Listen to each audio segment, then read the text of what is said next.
PMCO EU West full split, day number 5 of the group stage. We are on our second last day of the group stage, and this is groups A and group D's last 4 games to really make a difference. My name is Imperium with the wonderful Zute to bring you all the action. Once again, how are you doing, my friend? I'm doing great. Feeling refreshed. Just got some food in me. Took a shower earlier on.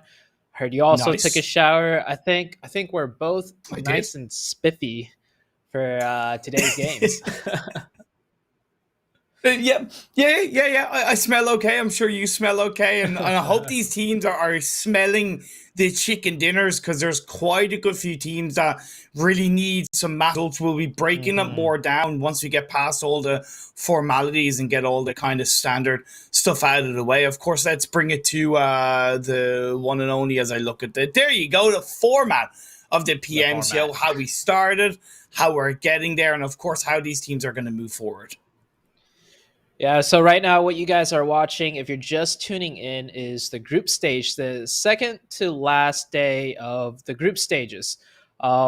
Every team is playing a total of 12 games, 4 matches per day. The top 16 or the top 15 from the PMCO advance to the finals of the PMCO, where one team is invited, making a total of 16 teams.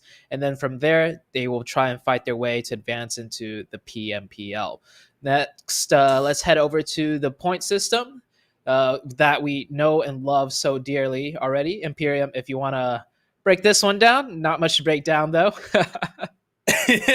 Ooh, there's so much to go on with. Oh my god, yeah, of course, it's all said and done in terms of all these teams are familiar with it. 15 points for a chicken dinner, 12 for second, 10 for third. I'm really putting a focus on those first 3 points because again, a lot of teams are going to be aiming for that. You add in the 1 point per kill can really have a massive impact on any of these teams' overall standings, and it's sure to be a damn fine day of games. Let's move on to the prize pool because, of course, as well as fighting for the finals position, there is that prize pool that's going to come into play in the finals, and it's 4K for first Ute.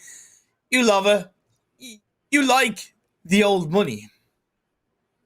I mean, money is always good. Just yesterday, I went out to do a little bit of a shopping, and I bought a Yeah. bunch of groceries, bunch of food, and I was looking at how Did much you buy like a it all tricycle? costs, and I was no, that is the last thing I Okay. will ever buy. But I was looking at my receipt, and it's just like, this the PMCO money's it could get me by if I were to win, like, first place. That could cover quite a few weeks. So I mean, of course, like, first place aside, everybody gets a little bit of the money. So it's like like if you want to participate in the PMCO and try and get here, like, there's money waiting for you. So why not sign up next time? Watch these games, learn from these teams, and maybe you'll get a shot at the big prize pool yourself. Exactly. 4 games today. Let's move on over to the schedule. We know it by now. Start with Erangel, have a Sanhok, Miramar, and end on Erangel. It's the kind of map format all the teams are familiar with.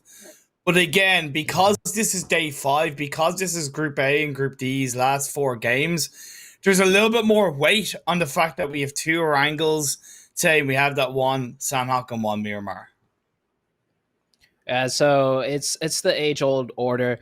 As far as Sanhok goes, from all the matches we've watched, I feel like Sanhok is still a wild card for these teams. Like, these teams have played, I believe, 2 Sanhoks each already, but every Yes. time the Yes, they Sanhok have. or the zone has been so different, and the ending of the Sanhok, it always seems like almost any team can come out on top. So having 2 Erangels thrown in, it gives it consistency. So today being the last day, regardless of, the Sanhok wildcard, every team's performance should be at their very best now. Yeah, especially when you consider the fact that this is the first time these 2 groups are clashing together in the PMCO. So you have the weight of the fact that a lot of these teams need a lot of points to keep themselves in the running for the final spot. They're going up against teams that, at least in the PMCO, they haven't gone up against. Yeah, you have the craziness of Sanhok. It's a recipe for an action-packed day, and we're certainly going to have it for you guys to watch. Before we break these teams down a little bit more, let's take it to a quick break from our sponsors.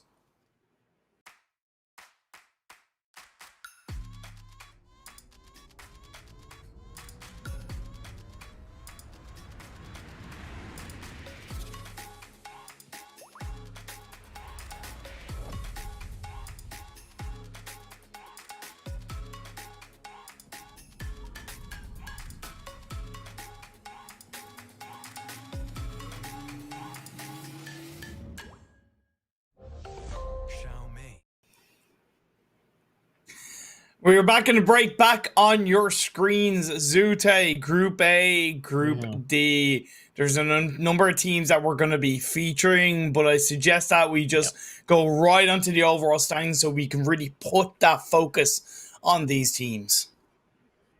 It's between Group A and D. The special thing about today, if we want to take a look at all of the teams playing right now, there you go. There you go. Yeah. Between A and D, good a job, lot. Imperium. It's all right. It happens sometimes. But here you see Group A and D. These two teams, or these two groups, will be clashing today. The important thing to take note, though, for today is that a lot of the teams competing today are below the overall top 16. And that's important because all the teams have played 8 games. So everybody is on equal standing once again. And then heading into today's matches, you will get to really see, where some of the teams is going to land, because this is their last set of games. Yeah, 11 of the 16 teams, should I say, are below the top 15. So I think it's kind of a little bit easier to focus on the teams that are at least pretty much / already secure. The Noisy Boys, man, second place overall in the standings. We'll show that up soon enough, but they had a massive day yesterday. Last fighter looking pretty good. Sheilin, Tip Top, and Tropic, they're also pretty solid. Only needed a few more points to really execute that. But the rest of the teams, those are the ones that really need to make a massive difference.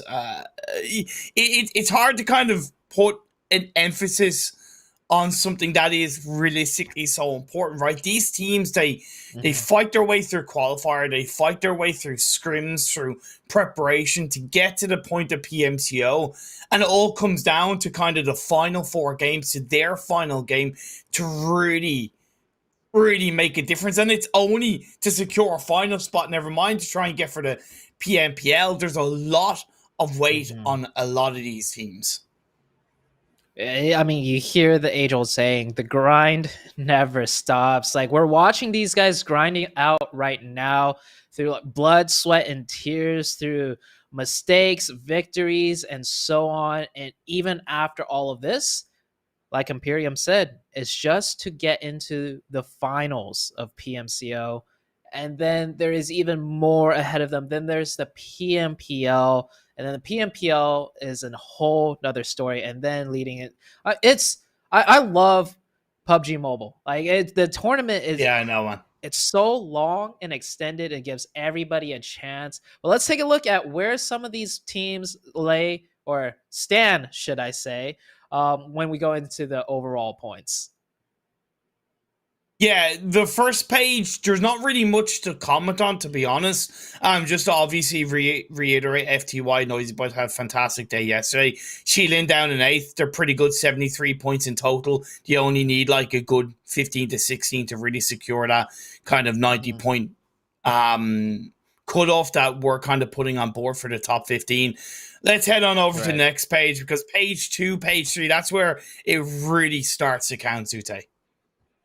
Yeah, on the second page, I believe there's only 2 teams on here that's playing today. That would be Tip Top Esports in 9th place and Entropic in 11th place. So, like we said, today's games, it's really bottom heavy. We want to more so focus on the third and fourth page as we transition over to the third one.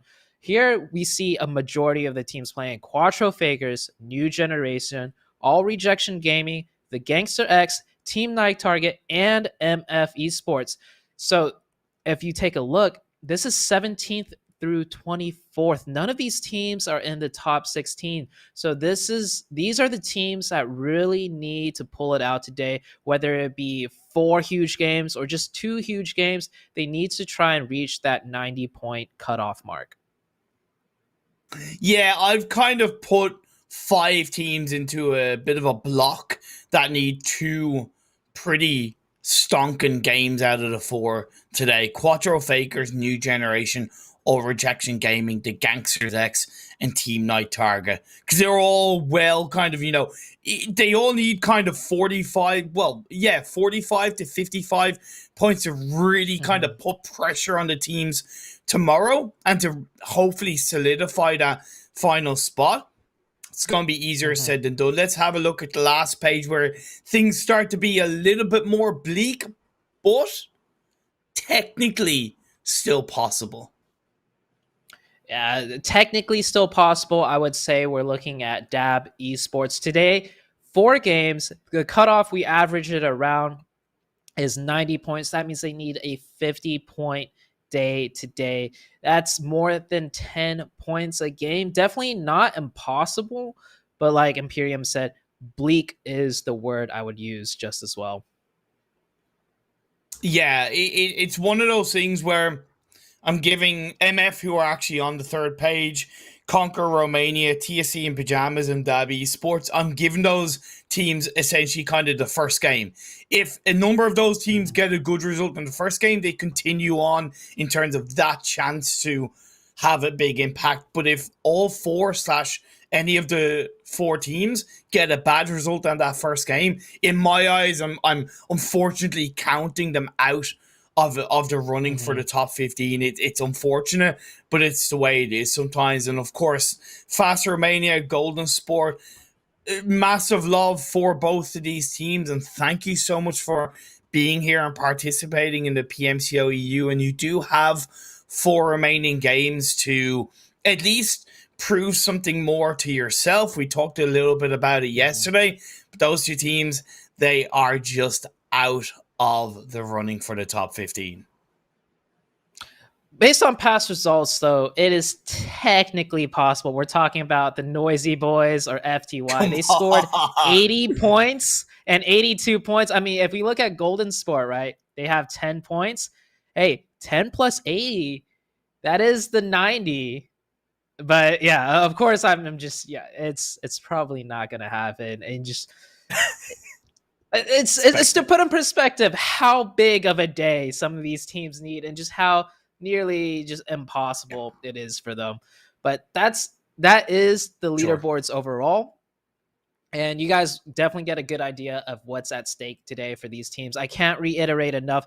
These are the last set of games for these teams. So after today, tomorrow, all they could do is sit and watch and see where the other teams lie to determine the last overall top 15 that move on to the finals. Yeah, exactly. One team I kind of want to put a little bit of focus on in the group of teams that I mentioned earlier is New Generation, because I had a look at the team's average points per game for each map. And believe it or not, out of that they're playing today, and out of the group of 5 teams that I have featured, they're the only team to be in the top 3 points, average point scoring for every single map. Now, of course, it technically doesn't matter where they gather the points, but to me, at least that shows a level of consistency / viability for all of the maps. So, for example, New Generation, they have average points of like 8 points per game on Erangel. They have 3.5 points per game in Sanhok, and they have Miramar. They have 6 points per game, and they're in the top 3 of those 5 teams. Whereas a team like Quattro Fakers, as an example, They're nowhere near Okay. the average points per game in Erangel. I think they're at like 2 or 3.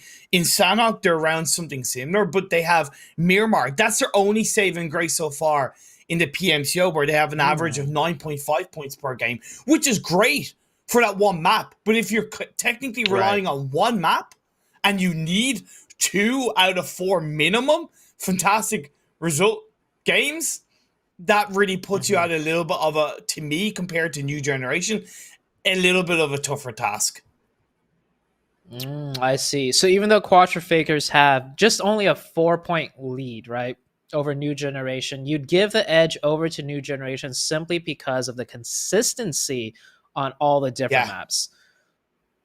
I would yeah. have to agree with you there, and that's quite an interesting stat to really like break into and look into. It's not just the overall points, but how these teams do over the course of all the 3 different maps we're playing. And yeah, you have one bad game. Let's say like Quattro Fakers, for example, right? They pop off on Miramar. If they don't do well on Erangel and Sanhok in the first 2, when they usually should pop off, that might just demoralize them enough that when it Yep. swings over to Miramar, it might be too late, right? Exactly. Or if they have 2 bad games and they have that good Miramar game that they've at least shown so far, they're relying Mm-hmm. on that last game to pull out a massive result, like their very last PMCO game. So it's quite interesting. We do have 2 Erangel games, and the Gangsters Mm-hmm. X, they currently lie at the top of the pile in terms of Erangel, of the group of 5 teams that I mentioned. They have an average of 10 points per game on that map. So you also got to give it a little bit onto them, but they're not the best on the other maps. But at least on Erangel, where we have 2 of those maps today, the Gangsters X Mm-hmm. could at least kind of technically take advantage of it. I agree with that there. And I just to throw in another dynamic to today's matches, right? I believe today is the first day we're going to see the biggest majority of the bottom heavy teams playing. Yes, And sir. this is due to, all the teams have played 8 games now. Other days, some teams have played 8, some teams have played 4. So it's hard to really determine where the skill in these teams lie because, some teams are missing Of games. But course. now that we've kind of reset to everybody playing 8 games. And 8 is a good amount to determine consistency, in my opinion. So I think we've finally kind of figured out okay, these are the skills of each of these teams. And with it being so bottom Yep. heavy, it could really cause a lot of unpredictability, right? The top teams we see in the world have refined strategy, refined rotations, and it's easier for teams, to watch and learn and know where they go. But for these bottom end teams, they're still trying to figure that out. So it might go all over the place in today's games. I'm actually expecting quite a lot of just wild shenanigans to happen. And of course, the zones are always a factor in play too. And I totally echo what you said about that with the last day, and with it being the majority of kind of bottom teams. Is it's always bad enough on even something along the lines of the PMPL. When you have technically the final days of the PMPL, you see wild plays coming through. When you have PMCO and Oh they're yeah. technically less skilled teams and less skilled players, yeah, you're gonna Hmm. you're gonna be looking at even more shenanigans. So, and I think Hmm. that's where it really touches upon what you said yesterday when I brought into about Okay. FTY and about them researching other teams. And you said, well, no, look at Hmm. yourself. Look at getting the best out of you and your team. This is the day, these are the games where anything crazy can happen in the final games, Hmm. where you focusing on yourself and your team can be the reason why you make it to the finals. Oh yeah, 100%. You can always control what your team does, but you can never control what other team does. To echo the great words of a lot of streamers that I watch that play in scrims, what are these teams doing? Why are they here? Why are they trying to kill us? We're both just gonna die now. I mean, those. I'm sure those words have been said in the PMCO just as well. If we've had Team Com listen-ins, but today, out of the Stop. all days, those words might be said more than other days. Oh man, it's like I should just have like some kind of like banner made of like what are these teams doing, just ready to show up. But yeah, you're dead right. Like we even kind of saw shades of it in. It wasn't yesterday's games, but the day before when kind of Rexpect stayed in. And I'm not saying Rexpect are a bad team, but just a little hint of Mhm. it when they stayed in Cruzeval and they caught out a couple of players of Sheilin. Like to me, if I Oh Sheilin, yeah. I wouldn't have expected a team to still be in Mhm. Cruzeval. So there's that little bit of unpredictability. We've already seen it, and we're seeing it again. So, and we will probably see it again today. So there's a lot to play for. Sorry about any of the delay, by the way, guys. We are going to be getting into the Yeah. lobby like super duper duper duper duper quick for this game one. It will be worth the wait. We absolutely promise it. So another thing I noticed is Mega Power once again not playing today. We saw La Familia take Mega Power's drop spot. Now today, Mega Power Mm-hmm. and La Familia both aren't playing today, and with so many, this is the first time also that Group A and D go against each other, right? That could mean Yeah, clashing drop spots based on the research true. these teams have done. Now they should know nobody's dropping, Pachinki or Picado. I'm wondering if we might see two teams try and go for that spot because it's the craziness that I'm talking about, right? I'm sure multiple of Yeah, these teams I have know. similar drop spots, and now they're going against each other for the first time. And today's the last day for them. They might, get nervous. They might, so to say, almost over research. Like, where are we going to drop? There's another team dropping here with us. True. Let's just go. Let's just go Pachinki, where Mega Power goes. No one else goes there, and we might Mm. see two or three teams go there. Yeah, it's a interesting thought to come on board as you are about to get into game one. You yourself can enjoy a super fast and lag free PUBG mobile experience on Xiaomi's powerful Redmi Note 10 5G, the wonderful sponsors of the PMCO EU West. Man, game number one, the final day for Group Mhm. A and Group make a difference. I hope we don't see any team dropping in Pachinki. I want to see teams committing to their own drop spots and playing their own game. In the world of PUBG Mhm. Mobile, anything can happen. And that quote, like you said, what are the teams doing? It could be at the start of the game. We'll see. We're about to hop into the plane path. And just a quick shout outs to the Noisy Boys. This is your chance to take first place overall. Let's get into it. Finally could actually prove themselves to be first over, or at least for one day. And they can certainly take advantage of the Yeah. fact that technically they're going up against kind of weaker teams in the lobby, as you've already Mhm. highlighted. But this playing path is beautiful to start today's games diagonally, going from Novo on Mhm. Military Island all the way up to kind of shooting range. Couldn't ask for a better playing path. Yeah, good playing path for all these teams to start off on their very last day of playing before we get to see who moves into the finals. And I mentioned the Noisy Boys real quick is because like they have yet to be number one overall in the leaderboards, and with them Yeah. being pretty much the only top team, like the tippy top team that's playing today, the second place team, right? The Noisy Boys, the closest team to them that's playing is in sixth place at 88 points, and the Noisy Yeah, Boys have true. 111.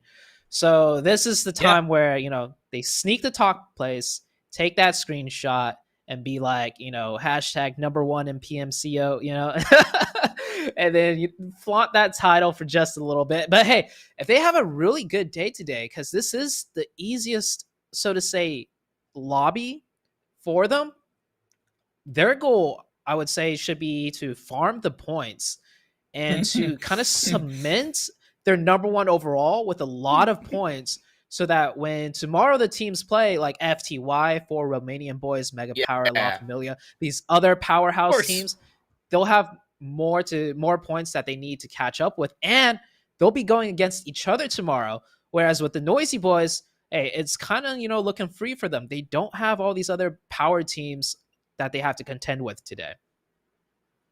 It's very true. Man, I start things off with a great playing path, and I'm like, yeah, cool. And then phase one shows up and decides to just kick not only me, but all of these teams in the face. Now, on one hand, I have a little bit of sympathy, but on the other hand, we're looking at a military island circle. We're looking at it, but it could certainly be a mainland finish.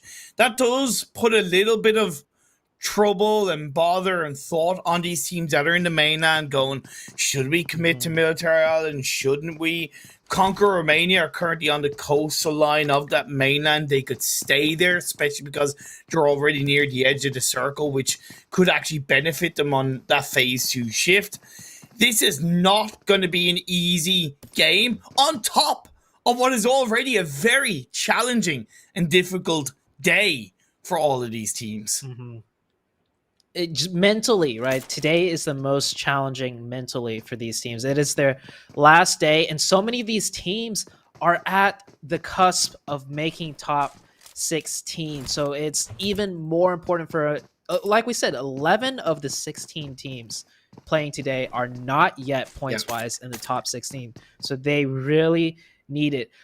But New Generation, they've always dropped in split loop near the bridge of Ferry Pier. So this very first circle is finally going to really, give them a big break. They have the bridge control so that if it does go to Military Island, they can rotate across. If it doesn't, they're on the main island. But I'm looking at the circle one more time, and I'd say 70 to 80% chance that we're going to have a military zone ending. And also all of PMCO, we have yet to see a military island circle. Exactly. It is about time we do see one. TSC getting a little bit close to night target on the northern edge of the circle just outside Everest. Wild Alone put in the Discord chat, tagged me, said 2 chicken dinners for Team Night Target in today's games minimum.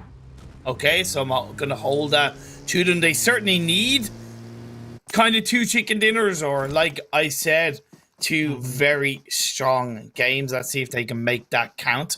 Aimbot running across the fields of Headshot Hills, just trying to look for a vehicle, while Quattro Fakers, I don't know if they didn't see Aimbot or if they just decided to kind of ignore him and focus on their position into the circle. But either way, if they did see him and chose to ignore it, I actually agree with that, because they're better off prioritizing phase 1 position. Phase 1 position for this circle in particular is more important than others, because we have the chance of it being Millie Island or not Millie Island. So rotations are even more crucial for this first Erangel circle. And you talked about Night Target saying they'll get 2 chicken dinners. Currently, they're at 45 points, right? The cutoff being 90 points. I mean, they need to do today what they've only managed to do in 2 days. So they need to pretty much play twice as well. And these are some interesting rotations we see on screen. These are the rotations that happen when teams start looking for boats to try and boat over to Military Island. Are Gangsters X kind of chasing Tip Top? They've already gotten 1 knock and kill onto the side of Tip Top, which is a great start for the Gangsters X. Remember, I highlighted them as being the top performing team out of the group of 5 teams that play high on Erangel at least. Well, this is a good way for them to start the day, building a bit of confidence, picking up the kill. Tip Top, they're down to 3 players. The first casualty goes out, and they caught 1 player off guard. I believe there was an explosion kill, so they probably blew up his car, and I think Tip Top is going to take the boats.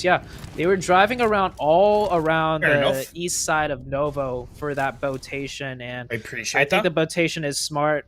The other end of the bridge that they're close to, 7S is already there. Not exactly bridge camping, but that is a team that they would have to drive into, so to say, if they were to take the bridge.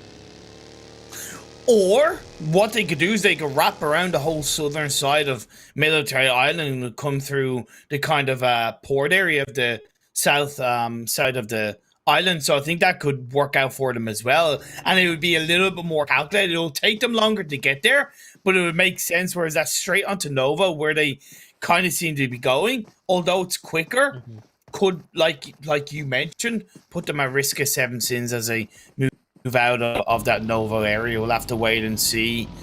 Golden Sport, like I said, unfortunately out of the running to get into top 15, but see what kind of impact they can make in these games. I like the fact that New Generation also recognize how their drop spot is already a bit of a target positionally for a lot of these teams, so they joined up quite quickly into this phase one, and they are holding down the Ferry Pier area. It's going to be easier said than done as soon as they have kind of 3 to 4 teams around them and phase 2 pops up, but at least initially not allowing one of their players getting caught out, it's pretty good stuff.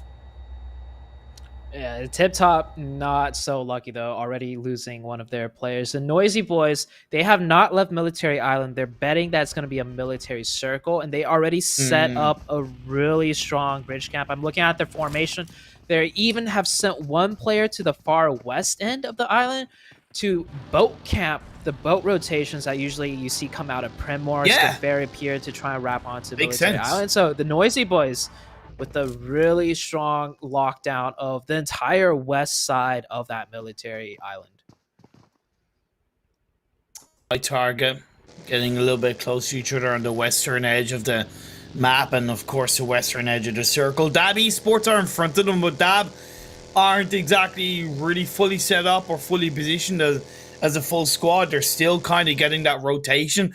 I like that they're holding on to the southern side of Quarry because it's high ground and it gives them a lot of information onto that kind of hillside above Primorsk. I really like Dab's position, although Tika is a little bit off away from the rest of his team. Phase 2 is popping up. That's a big boy shift down south. I don't think you can even see the bottom tip of that circle. It has shifted off of the map further south. The Noisy Boys, I was talking about, hey, this is your chance to rack up kills. I see maybe like 40 players on that west side of the map that looks like they might be driving straight towards the Noisy Boys. We'll just see how this one plays out, as that circle shift, not pretty for all of the teams besides the Noisy Boys. Pretty much. And I know it's easy to say now, but that's why I recommended Tip Top to go on towards that kind of southern boat rotation of Island. It would have fared them off a little bit better. Now, got to give credit to Seven Sins because it wasn't just a bit of an eastern bridge camp holding onto, but it made sense for the phase 2 preparation where it went. It was always going to set them up quite nicely for that phase 2 rotation. They're already in the island, close to the eastern edge of the circle, and they can set themselves up quite nicely. New Generation, their boat gets blown up. They have to exit, and they have Quattro Fakers close by. Desperate times, desperate measures too. Both of these teams need very good results, and it's not really looking the best for New Generation. Quattro Fakers faring off a little bit better. Just a little bit. Quattro Fakers have 2 boats, whereas New Gen just had the one, and you see Agon here. He was the culprit, blowing up New Generation's boat. Agon still looking for the fishies, though. And I'm taking a look at the mini-map. No one is trying to cross the Noisy Boys Bridge. I almost want to say maybe they should have set 2 people where Agon is to camp the boats instead, because there's so many boatations going out on the western side of the map right now. I see where you're coming from. I low-key disagree because I don't think you can pull off a successful bridge camp with 2 players. So you either have 3 players there or you have none there in that regard. That's kind of my perspective. Okay. Although I see where you're coming from. Conquer Romania are definitely going to have a bit of a tougher job, but it seems like they're committing to that kind of mainland area. We have a few teams going for that eastern bridge rotation. All Rejection Gaming and Tropic still in the blue on that mainland, and Shilin, they've made their way across. I kind of like the fact that Seven Sins didn't hang around too close to the eastern edge of the circle in the hopes of picking up a kill, instead of going, well, look, okay, we'll allow a few teams to get in, but we'll be much better positioned for that phase 3 shift. Yeah, I just can't stop looking at my mini-map Imperium. It is... Stop. It's crazy. You should see the amount of teams still in the blue zone, the amount of teams in boats, and just the amount of no oneness in the center of the circle, because no one can even get to that area of the circle right now with it being such a hard military island circle. And by the way, last fight are going for the widest boat rotation I've ever seen. Like, they're so wide off the mainland that you can't even see them for the time being.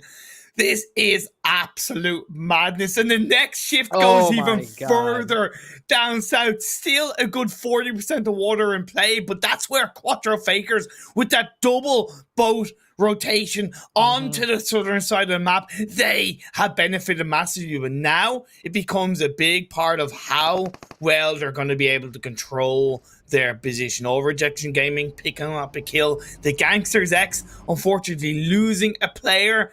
Again, both of these teams need good results, and if they lose players early on, it's going to make it tougher.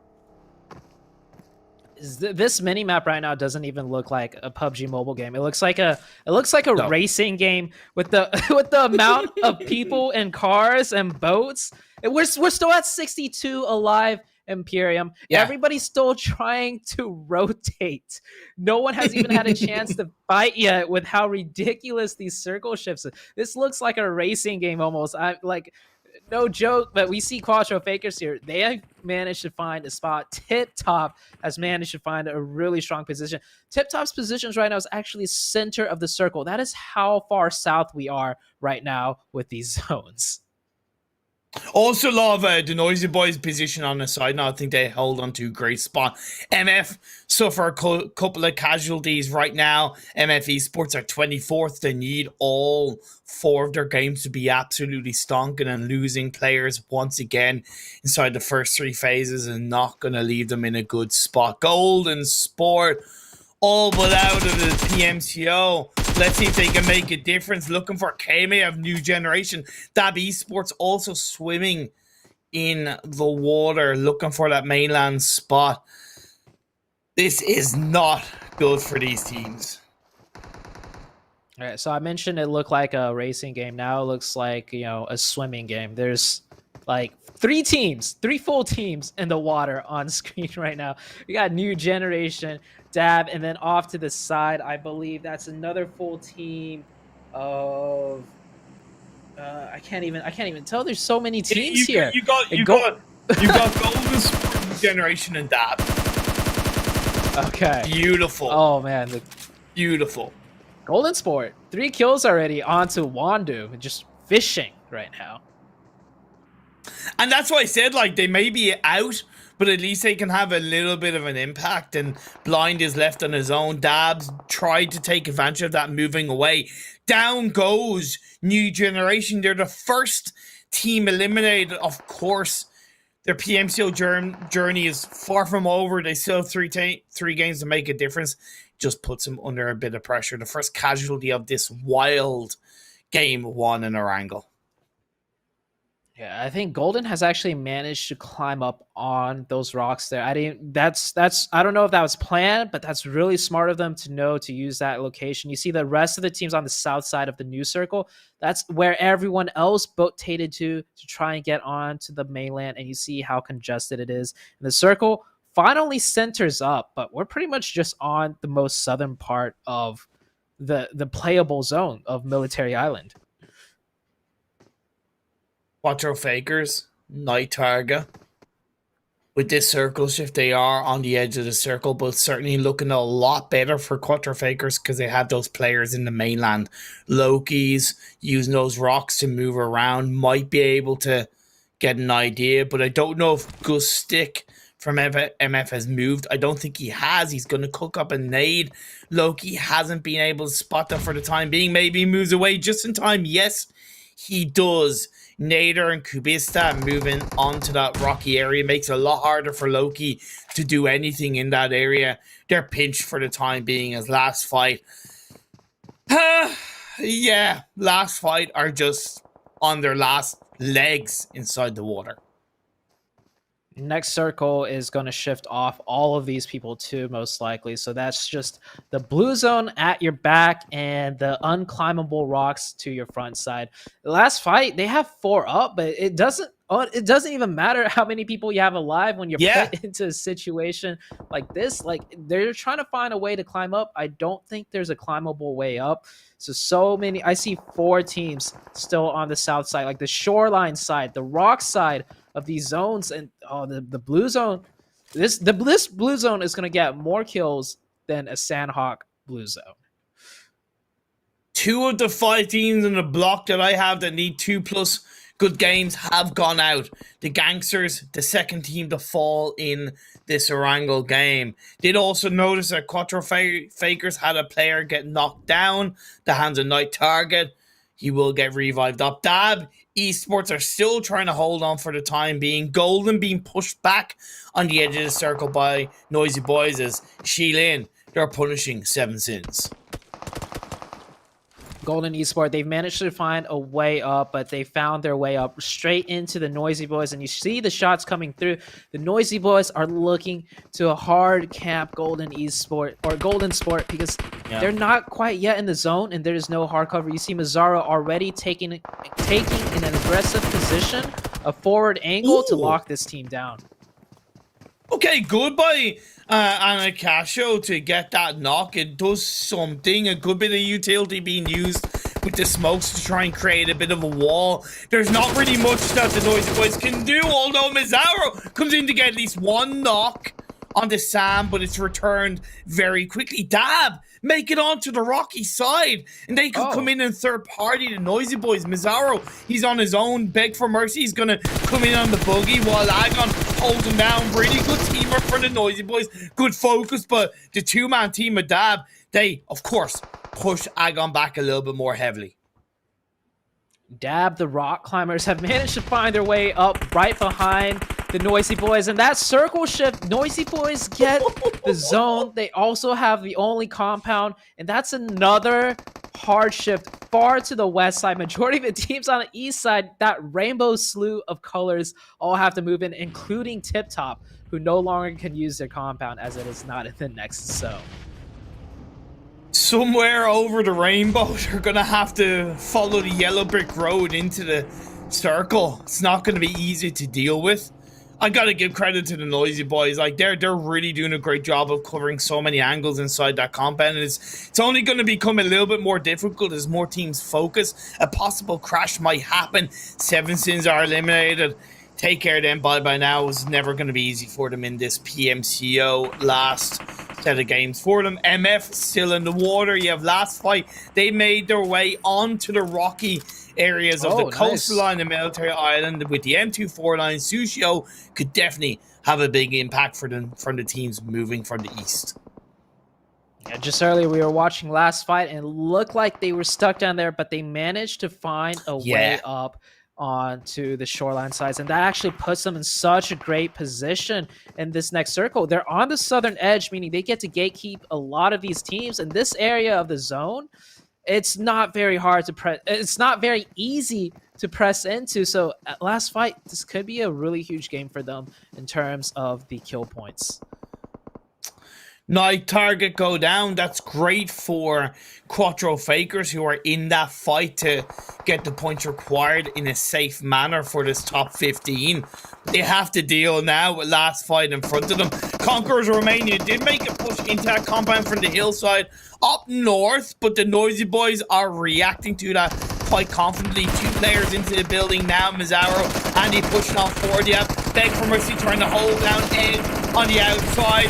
Andy's going to get knocked while trying to throw up a grenade. Fulton comes in to get that confirmation. Beg for Mercy. The rest of the Noisy Boys now start to focus a little bit more heavily on the players that are inside the building to try and get that shutdown. But we're in 2-3v3.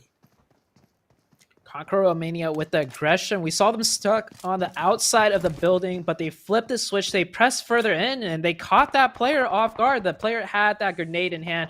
The Noisy Boys now down to 3. And Conquer Romania with a beautiful nade and an instant nade to follow up for that thirst. That second nade might be huge. It actually bounces in and out of the window, but Conquerors Romania finally putting up a fight, but I think it might be too late. They're sitting down in 29th place with only 26 points. Oh, and then this next circle just centers up out into the open and Military Island, just to add the cherry on top of what has already been a crazy game.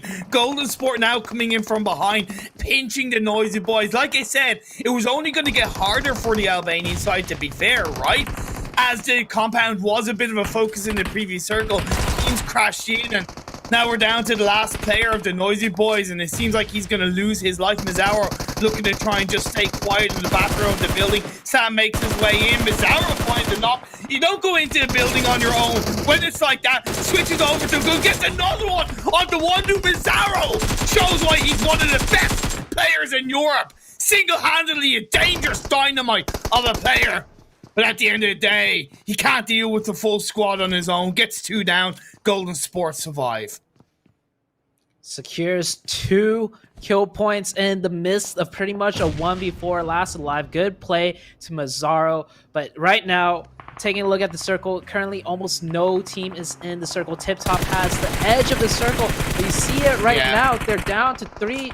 And there is, what you see on screen right there is the last final zone. There's some trees and some rocks and a lot of smokes and grass. So teams really got to make use of their utility or what's little left of the cover.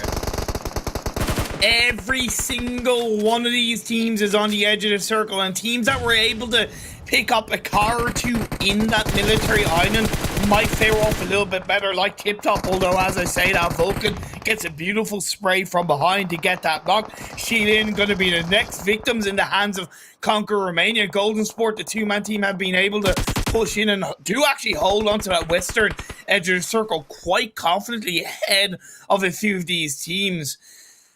This is game 1 of day 5. That's all I can say.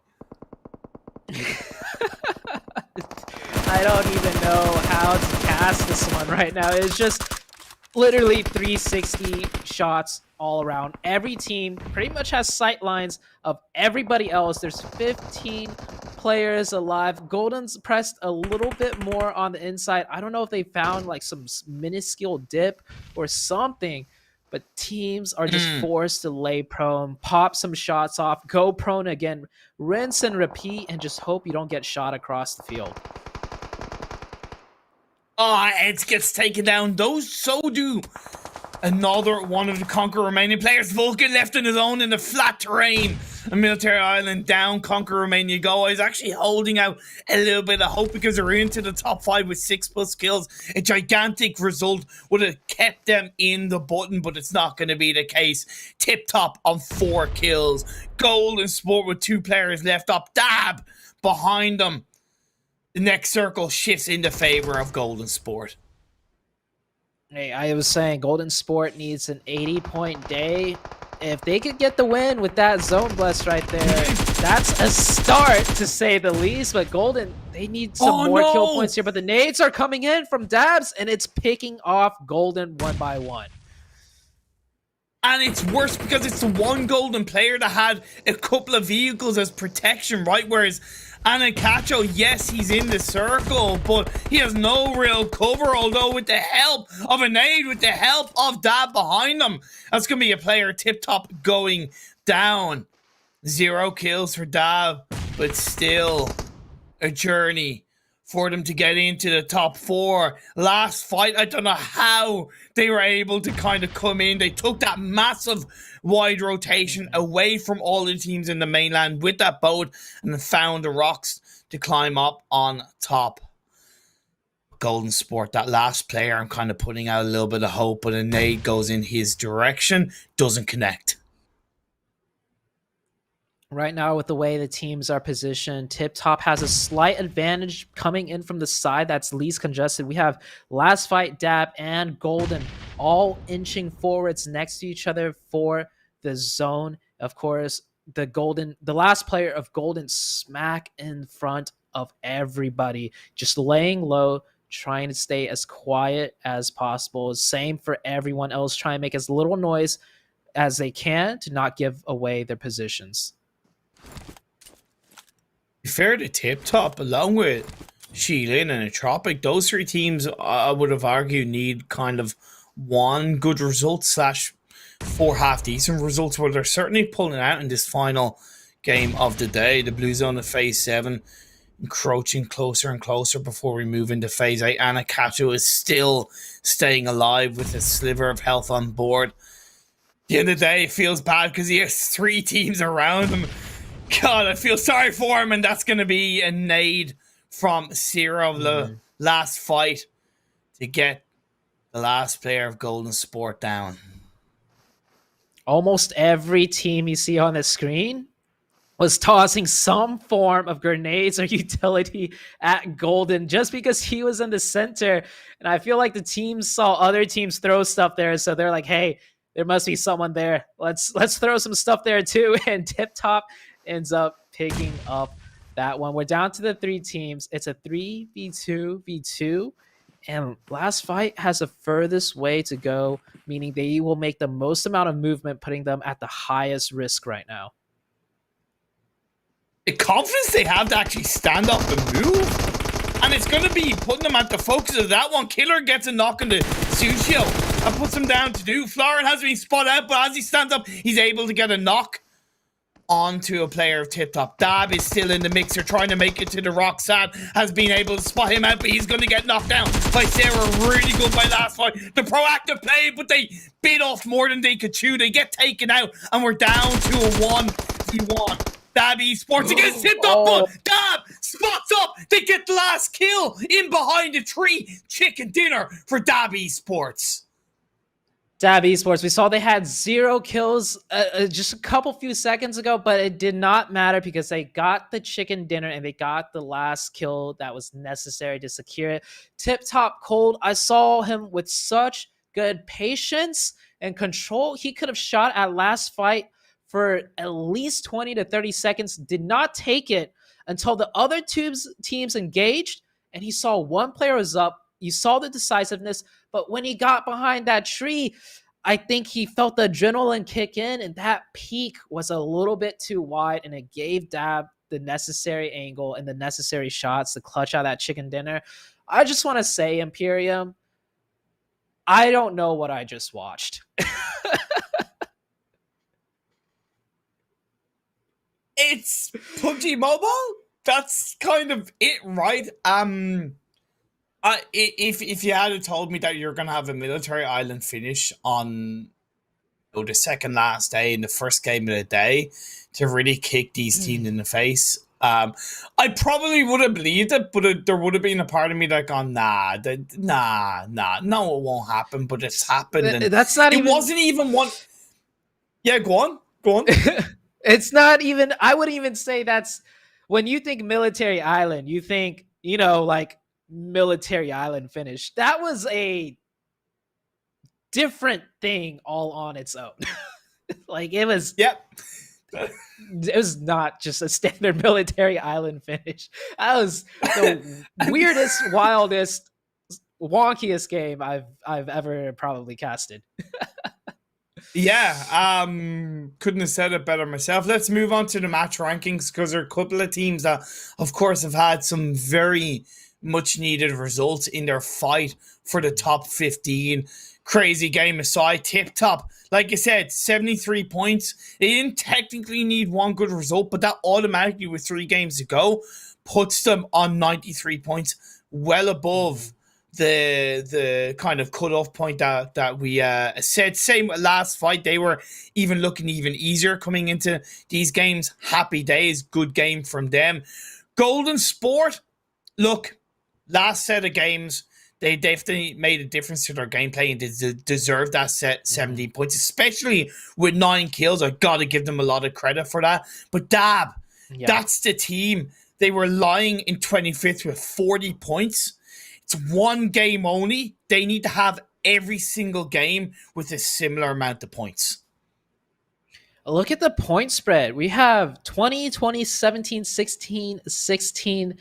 The only way something weird like this point spread wise would ever happen would be in a very weird game. Like Dab Esports got the chicken dinner, but there's 3 teams that placed ahead of them in terms of points. and the drop off is huge. You see sixth place coming in at 10 points, and it drops right down to 3. And that is because some teams just never stood a chance when it came to those circles. Yeah, I can't believe that drop off. I didn't even recognize that, to be fair. It went from like 10 to 3.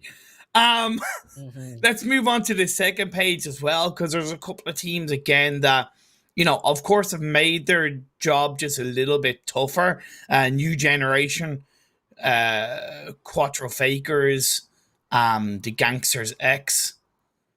They're not looking the kind of the best. Actually, sorry, not Quattro Fakers. My apologies. Actually, a little bit Quattro Fakers, but the Gangsters X. Either way, the teams on this second page hasn't been a good start for them in the last day. It's not a good. That map was just not destined to be a good start for many teams. We're going on to Sanhok. I can't imagine a circle on Sanhok that would be as weird. Okay, like that last game Fair. wasn't crazy. So weird, it was more so weird than crazy, because I've passed a bunch of crazy games, and those are like, exciting all over the place. But that one was just, I don't know what to make of it. And those, for the teams that just played in that match, I'm sure they're all echoing the same feelings. But for the teams that managed to get some points, like, I don't know how you did it, but you did it.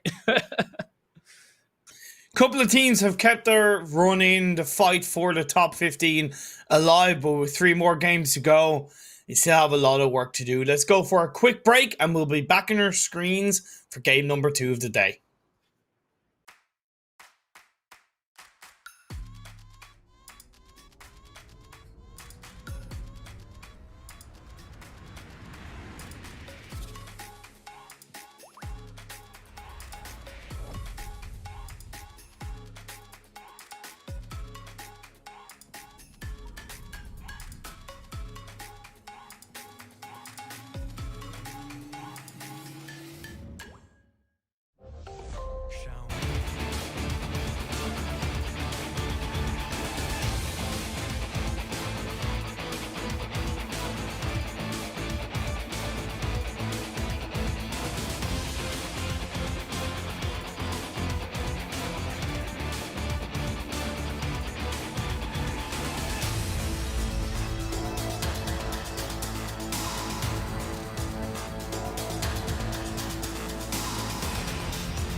We are back. One game down, three more to go in day number 5 of the PMCO EUS. Like we've already stated, last set of games for these two groups, Group A, Group D. Some teams had a good start to the day.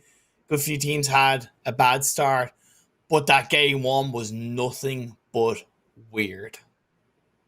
Yeah, it was something.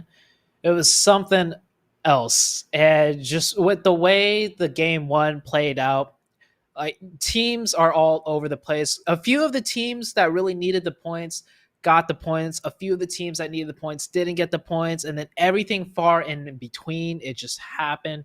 You saw the point table of after that first match. There was a huge drop off. Yeah. I think top 6 got at least 10 points, and then going into 7th, Yep. 3 points, and just downwards. So coming into the second game today, there's only going to be 3 more games left for these groups.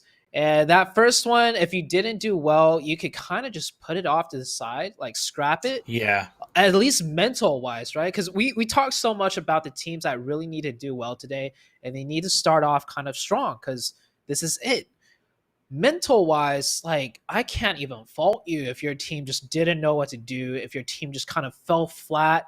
Come into the second game as if it was the very first game of the day. And to be honest, that's how you should come into every game. Each game, it's its own new game. If you could get that mental reset, that's great. I know I kind of even need a mental reset after that first game to just be like, all right, Fair. okay, Fair.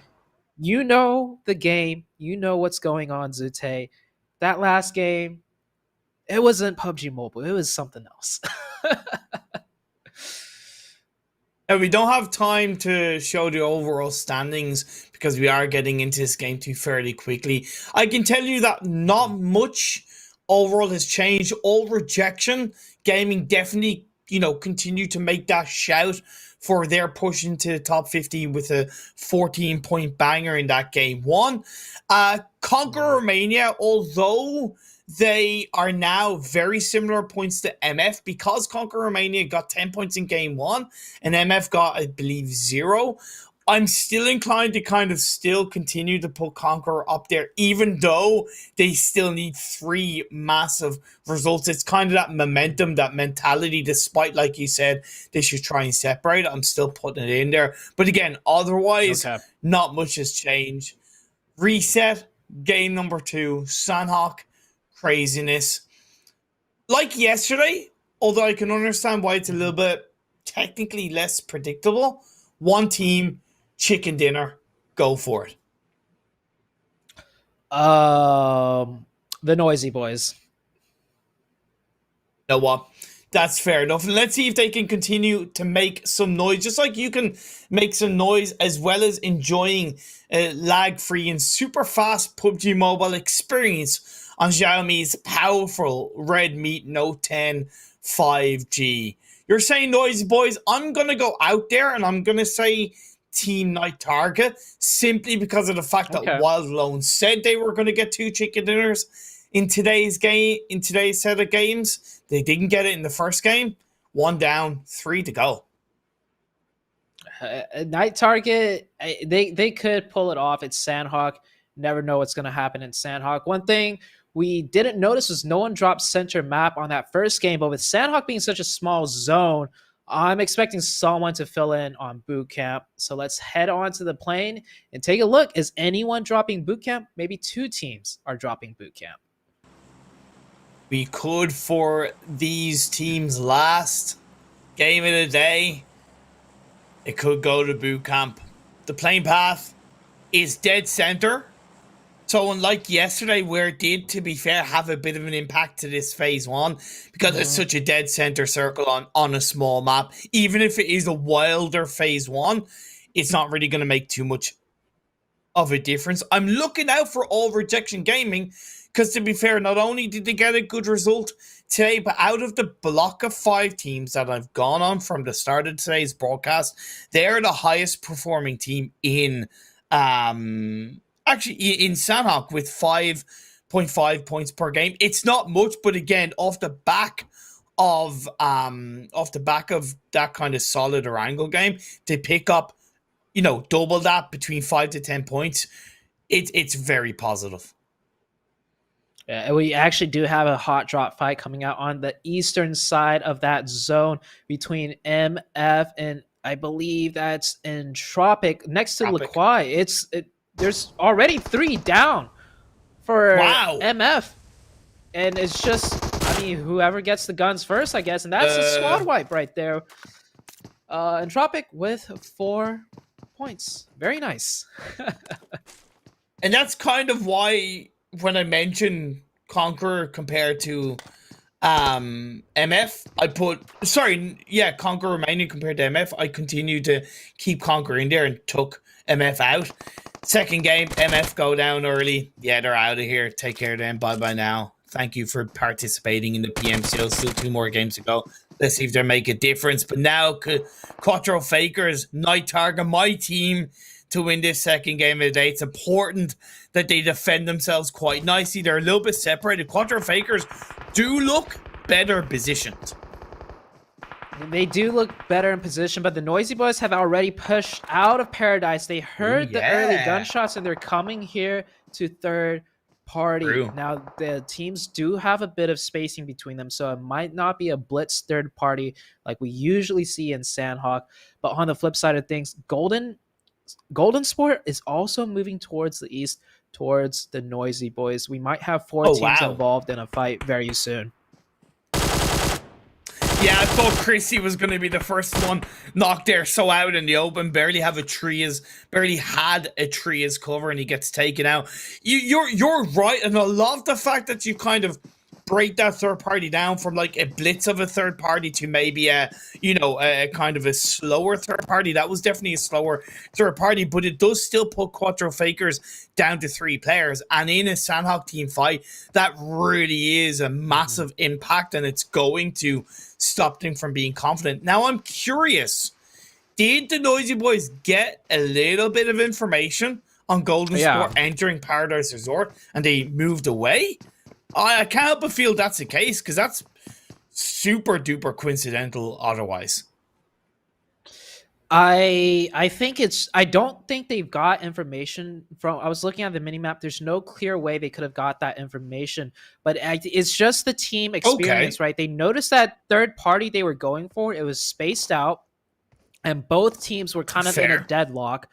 Meaning, if you're the first team to make a move, both teams will be looking at you, and they were kind of exposed, so they just stopped staring because there was nothing to stare at, and they just reset back, and they're going off in the kill feed just as well right now against Golden. TSC picking a nice one on to dab the chicken dinner of the last game.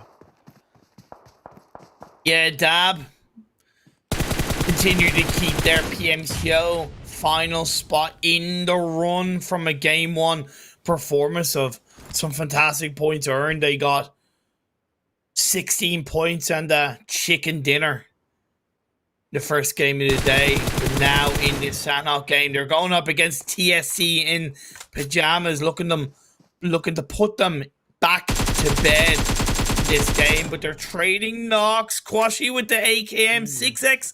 Not going to be doing too much from that long distance, my friend. But at least a couple of shots fired will slow down the Dab Esports side. Tika is revived, which is very important considering they lost Maskov. He definitely should have switched to that QBU he had on his back, and we missed it off screen. But the Noisy Boys actually finished off Golden just super cleanly, super quickly. Oh, wow. The Noisy Boys with 5 kills right now. They did not lose a single player to the side of Golden Sport. Wow. Credit to Golden Sport. It's quite obvious that they are looking for fights in these games for the most part. They are pushing themselves, and I will give them a lot of respect for that individually.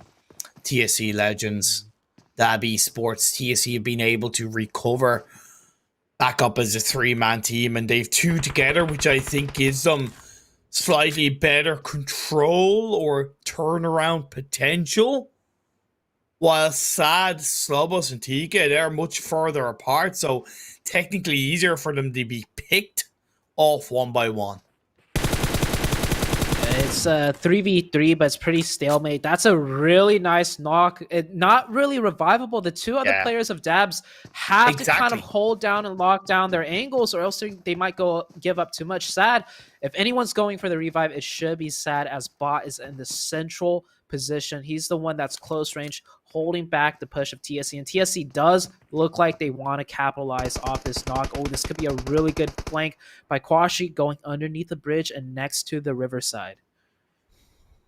And I think they're trying to preemptively predict that Sad is going to go for that revive, so looking to catch him off even more, although Kwashi is on the side of the way. Sorry, Sobo, should I say? But that's great reaction from Kwashi. That's Dabby Sports eliminated. That's TSC in pajamas.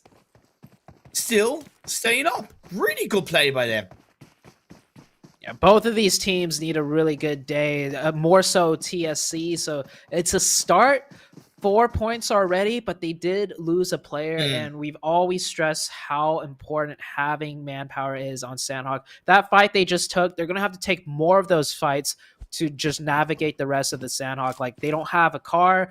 It's rare to find cars, and Sanhok, it is rare to find good pathings for vehicle rotations. It usually always ends up with players getting shot off cars or crashing straight into a team and dying.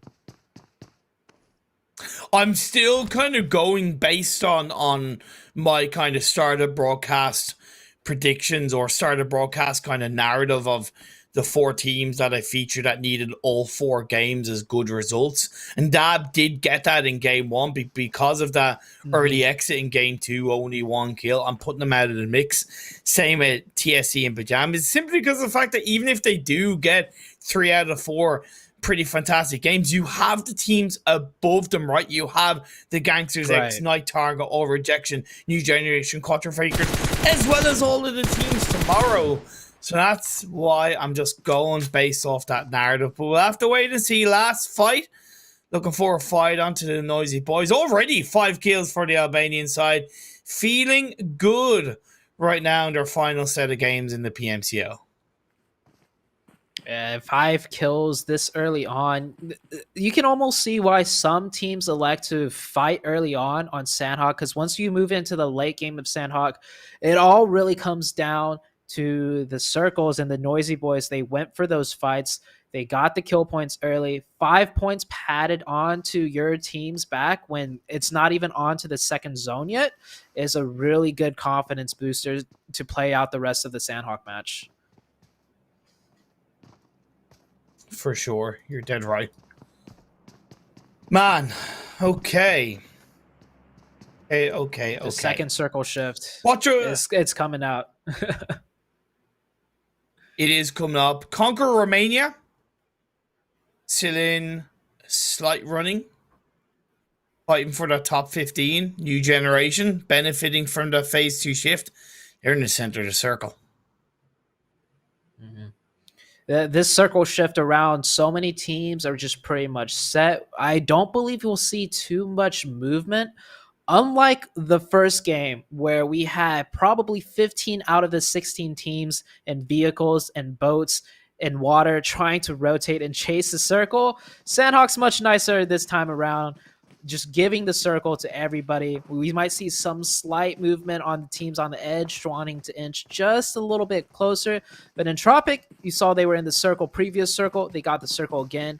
Does not look like they're willing to move anytime soon. And they're just going to wait for the next few shifts to make a better game plan of what to play out. Chilin looking to control that kind of eastern side of Quarry, but still hanging on to the southern part of it, I really think is perfect on this Quarry area. Because if they went up to that kind of northern half, it would be a big commitment to that eastern side of Quarry. Whereas being more in the south, it gives them a lot greater exit potential if the phase 3 shifts over to the west or the southwest of the map. So I really like that play from Shilin. All Rejection Gaming still being inside Lukwai. Well, geez, sorry, should I say rotating to Lukwai. But in Tropic, who are already on 4 kills, are to the east of them. Or to the west, should I say. Last fight rotating up onto this hill. This hill is a very commonly played spot. And you can see it, last fight's trying to bait out some shots with that buggy. He's going up and U-turning around, hoping if there is a team up there, they'll give up their position. But 7sense playing extremely quiet. They're biding their time. You see this circling back and forth, and they're actually getting third-partied by New Generation from down on the other end of things. That might actually give last fight a good idea that there is a team in front of them. They hear the shots from down south. A player gets knocked in the kill feed. Put the 2 and 2 together, and last fight should be prepped for this. As a player, kind of yourself, or as a former competitor, how easy is it to correlate that, to put that 2 and 2 together to make kind of 4? Is it easy to kind of turn that into a 5 and a 6 and then you get it wrong? Or, it's not easy, I can imagine. That was not the easiest to put 2 and 2 together, as like the angles are so far apart. But I mean, when you get a nade thrown in your face, I think that really kind of tells you that there's a team next to you. So last fight, I'm sure they know now, but they would rather have known sooner than later. Now they're deciding to back off. They're at that man disadvantage now, as the grenade and Molotov came out for the thirst, and I don't blame them. That hilltop fight really comes down to just who has more people alive in the fight. To me, if you're gonna go for a small disengagement, don't use the vehicle. I really think that's a silly thing to do, because you're making way too much noise, and it stops being a disengagement, because that's going to alert the attention already even higher of 7sins, plus potentially Conquer Romania, who are now a lot closer to them. So that was a mistake in my eyes coming out from last fight. Next phase is about to pop up. It centers up quite nicely. We're once again looking towards a quarry finish. Still a lot of areas around it where it could shift on the next phase, but still with quarry in play, it's becoming a little bit trickier for these teams. Right now, not too tricky for a majority of the teams, just chilling in the circle. But the shift after, it's going to go one way or the other, and it will definitely throw some teams off guard. Conquer Romania taking the compounds. Now we have 3 teams on top of this hill.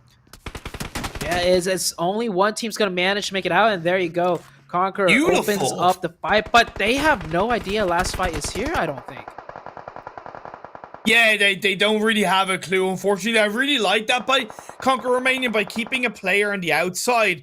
You're pushing players into the compound. You're essentially creating a bit of a bait situation. Now, I would have preferred it to have been a 2-2 split with that kind of strategy, because there's a higher chance that Ed would be revived. Now they have to force the reposition. Dino Boy, that noise is going to be made. It's only going to open the door for last fight to chuck a couple of nades, that kind of thing. But good theory from Conquer Romania, already on 1 kill at least.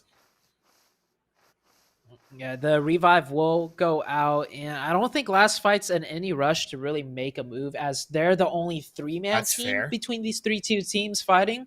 Or I think 7sense did lose a player up there just as well. So Conquer Romania, the only 4-man team, and it's kind of up to them to make a move. They do have the vehicle. I think both of these teams might just wait it out and see the next circle shift, especially since the team's presence has been made known. We have 3 teams fighting here. Neither team really wants to make a first move in that position. And I respect last fight not looking to go for a bit of a push on that, recognizing that they're down to 3 players and they don't really have the full information.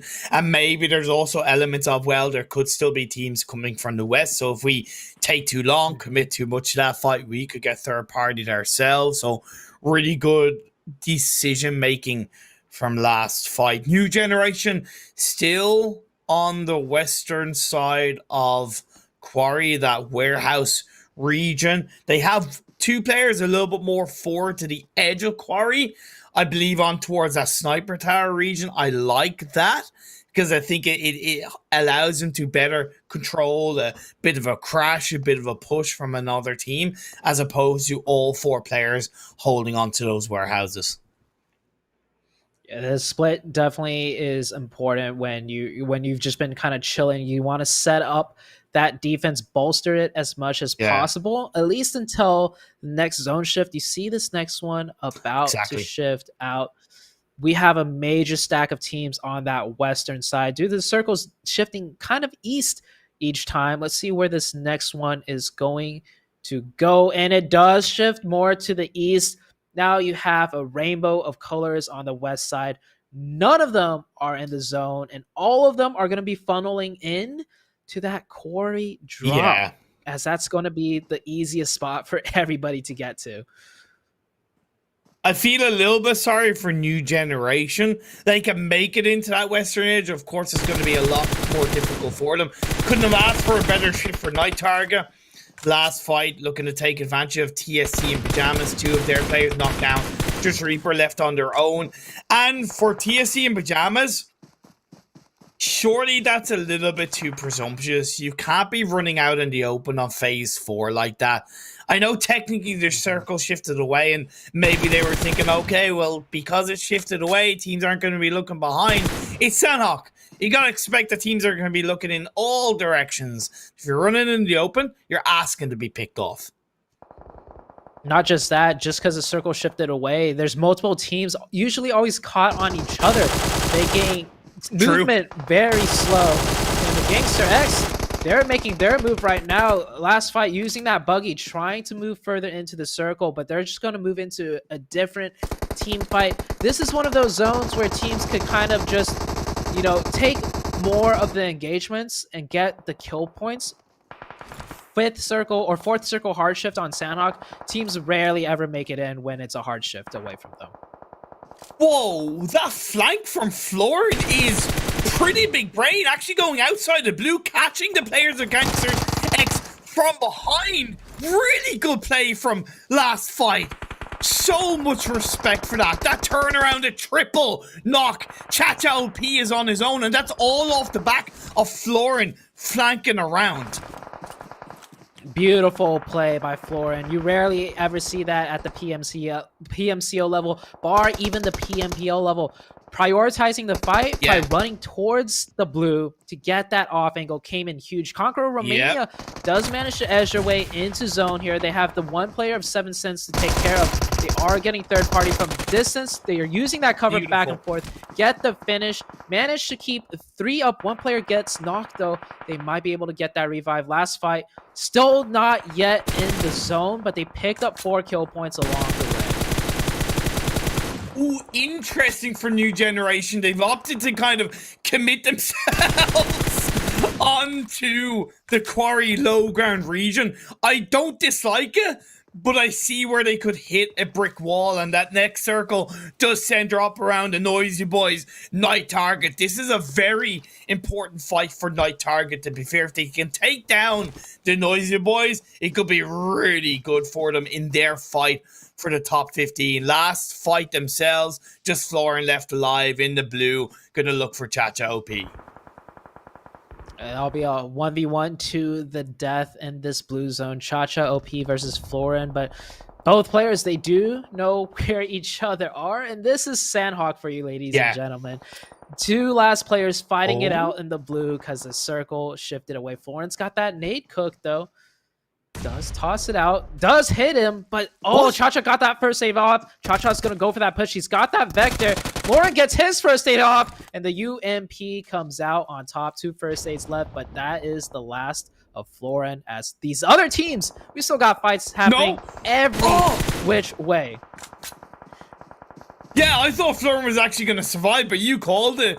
To be fair, now Sheilin and Tip Top.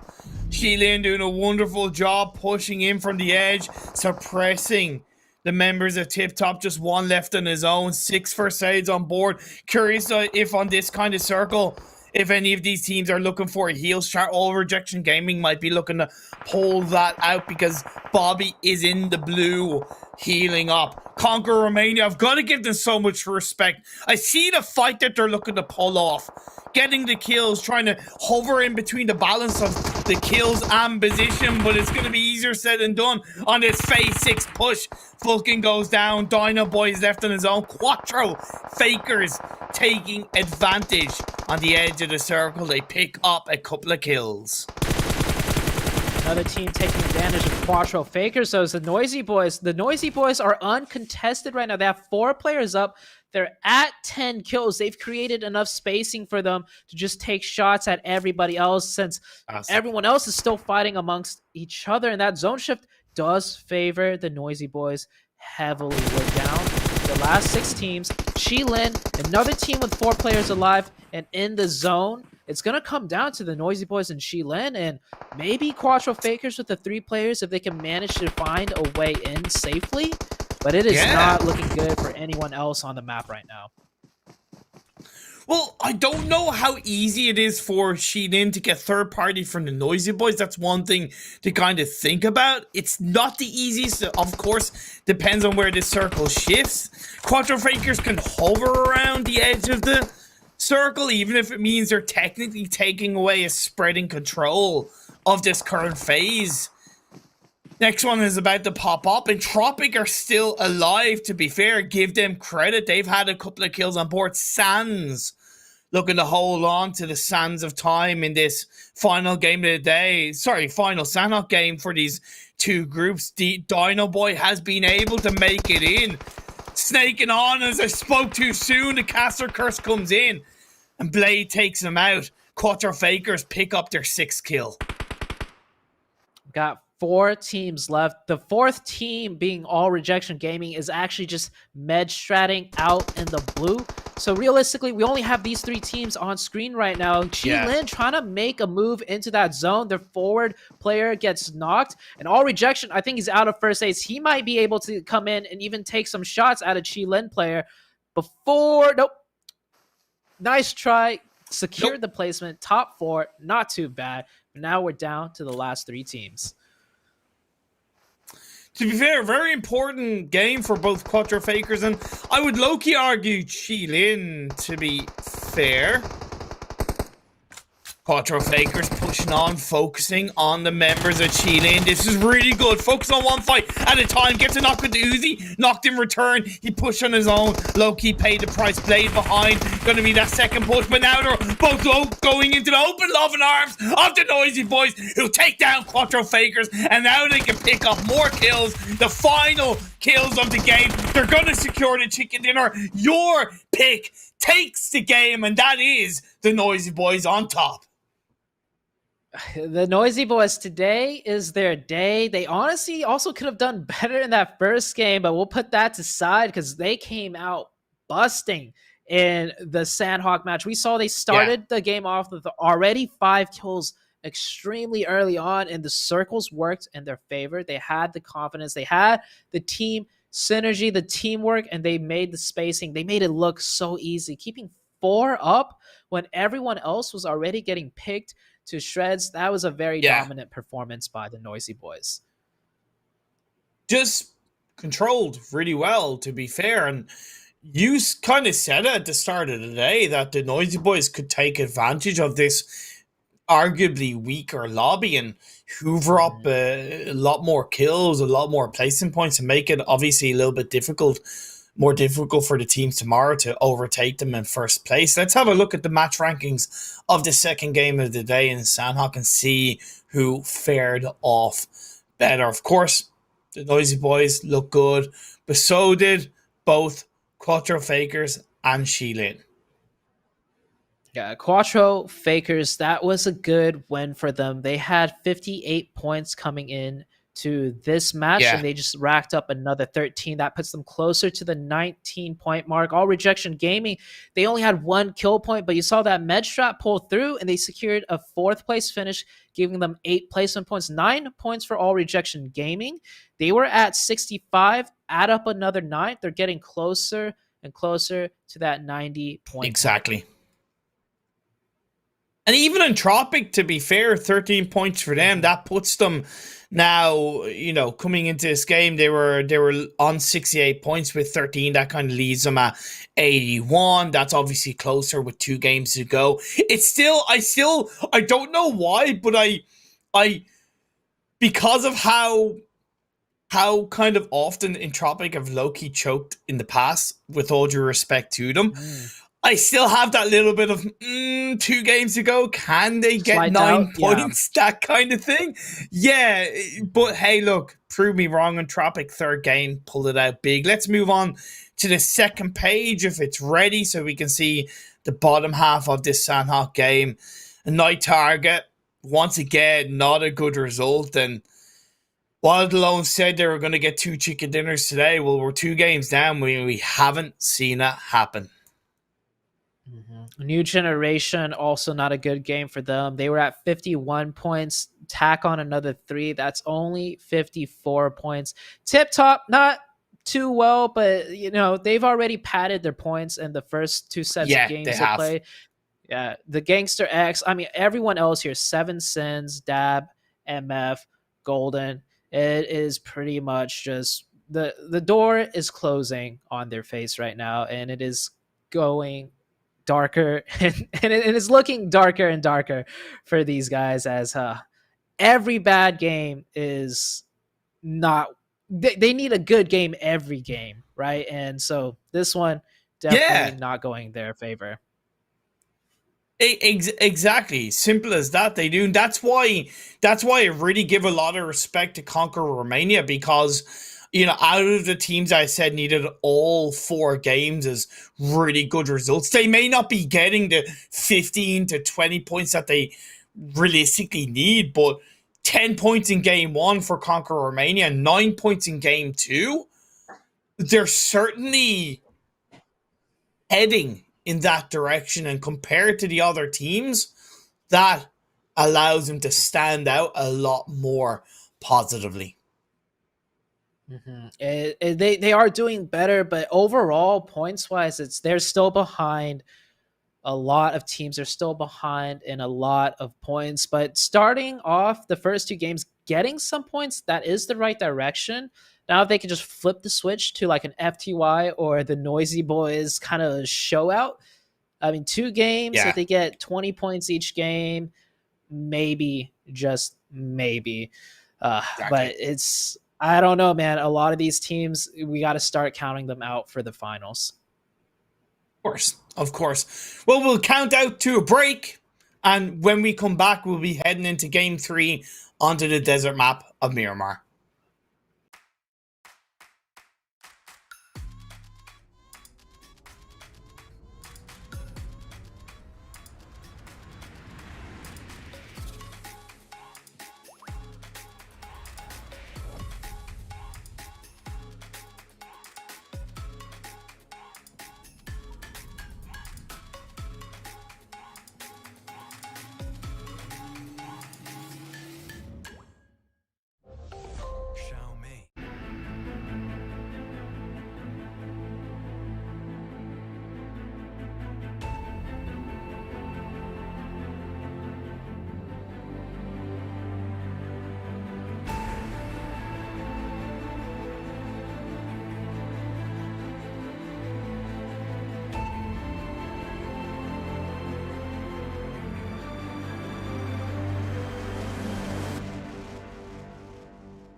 Halfway through day number 5 of the PMCO EU West, this is once again the final set of the games for Group A and Group D. Not going to stop emphasizing that. We saw a noisy boys chicken dinner in the second game of the day. You picked it.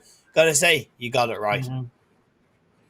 I mean, it was an easy pick. The Noisy Boys, right? They really showed they're worth the noise. But let's head over into the overall leaderboards now. We're halfway through. This should give you a good idea of where some of these teams lie. Now, all the teams with 10 matches played, those are the teams that we're watching right now. And the front page, I think, regardless of how many matches have been played or how many points they got, I think all of these teams are pretty safe to say they are going to make it into the finals. So let's head over to the second page. These teams here on the second page, you could kind of say the same. They still need a couple of few good games to really cement it, such as Entropic, All Rejection Gaming, and Quattro Fakers. And there's 2 games left for them. They're not in a bad spot. They're definitely in a more comfortable position than the rest of the teams. Yeah, that's the thing. Like, out of the block of 5 teams that I mentioned at the start of the broadcast, Quattro Fakers, New Generation, All Rejection Gaming, Gangsters X, and Night Target, the only 2 teams that are staking a claim for themselves to secure that top 15 spot is All Rejection Gaming and Quattro Fakers. With 2 games to go, they're on the right path. Nice to see Entropic getting closer, like you said. But as we move on over to the third page, because it's really important, that's where it backs up once again my previous point. New Generation, 54 points. The Gangsters X, 50. Night Target, 48. You've only got 2 more games to make a difference, guys. Don't make it easy for the teams in tomorrow's games. Don't make it technically boring for us. Make it exciting. Put in the fight in your final 2 games. I'm sure they're trying. They're definitely trying to put in the fight. Like, we see a lot of these teams, they're at least rotating together, and they're not making silly mistakes, so to say, but they're just not playing well enough to get those results that they're looking for. Dab Esports, they have 1 chicken dinner, but that was, I think, on the very first day. Ever since then, they've been kind of falling flat, and 2 games left to go. The only one of these teams, I feel like, can have a chance to stake their claim now with only 2 games left. Because if one of these teams do well, that takes opportunity from the other guys. And so let's go on to the very last page before we head into the next match. And looking at the very last page, Conqueror Romania, like 45 points. Ooh, they need another 45 pretty much in 2 games. I know. Yeah, and like, that's why I agree with you in terms of they need like 2 20 plus point games. And yes, it's very difficult, but that's why I still wanted to give them the respect based off the first 2 games results and say, hey, I recognize that you are looking to try and get more points. You are looking to secure the results needed. You're not quite hitting it, but it's a really tough path, a massive path, but you are on that path. Before the rest of the teams that have 2 more games to go today, Golden Sport, 7 Sins, TSC and Pajamas, MF. Yeah, I feel like the game is over, so to speak, for these teams' fight in the top 15. Mm-hmm. I would say at this point, just go down fighting. Put on a show. Exactly. Just make a name for yourself. You don't ever want to just go out with a fizzle. You at least want to go out with like a little bit of like a boom or like a pop. I don't know what word I'm looking for, but you know what I'm talking about, Imperium. I do, man. And one thing that I noticed from the third page, at least, and New Generation, Gangsters X, and Night Target, all of those teams have quite a noticeable higher amount of kill points than placement points. And that shows me that in this level, yes, they're quite easily able to get kills and pick a player off here, a team off there. But when you're talking about the team effort that's required, that, that orchestra level synergy that we highlighted with Mhm. FTY to close out the game, to control the late stages of a game, those three teams specifically are lacking that execution. Mhm. I think what might be happening is these kill points that are coming their way is not so much a planned, decisive, like we want to take this fight to take this position and Yeah. we get the kill points, but more so due to we're kind of stuck. We're not in a good spot, and there's a team next to us also in a similar situation.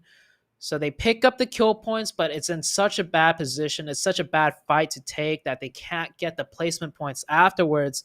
And they just put themselves, further and further Yeah. behind in the match. And then it eventually shows up in the rankings and the kill points and the placement points, right? Yeah. Sometimes we Yeah. see high kill points where we're like, oh, this team, they can fight, they know what they're doing, they just need a few better circles, but we're quite far into the tournament already. And if your kill points are still way higher than your placement points, then that just means you need to prioritize your fights better, make it more decisive. Don't make it a last stand type of fight, but have a more aggressive, proactive fight to put yourself in good positions for the placement points too.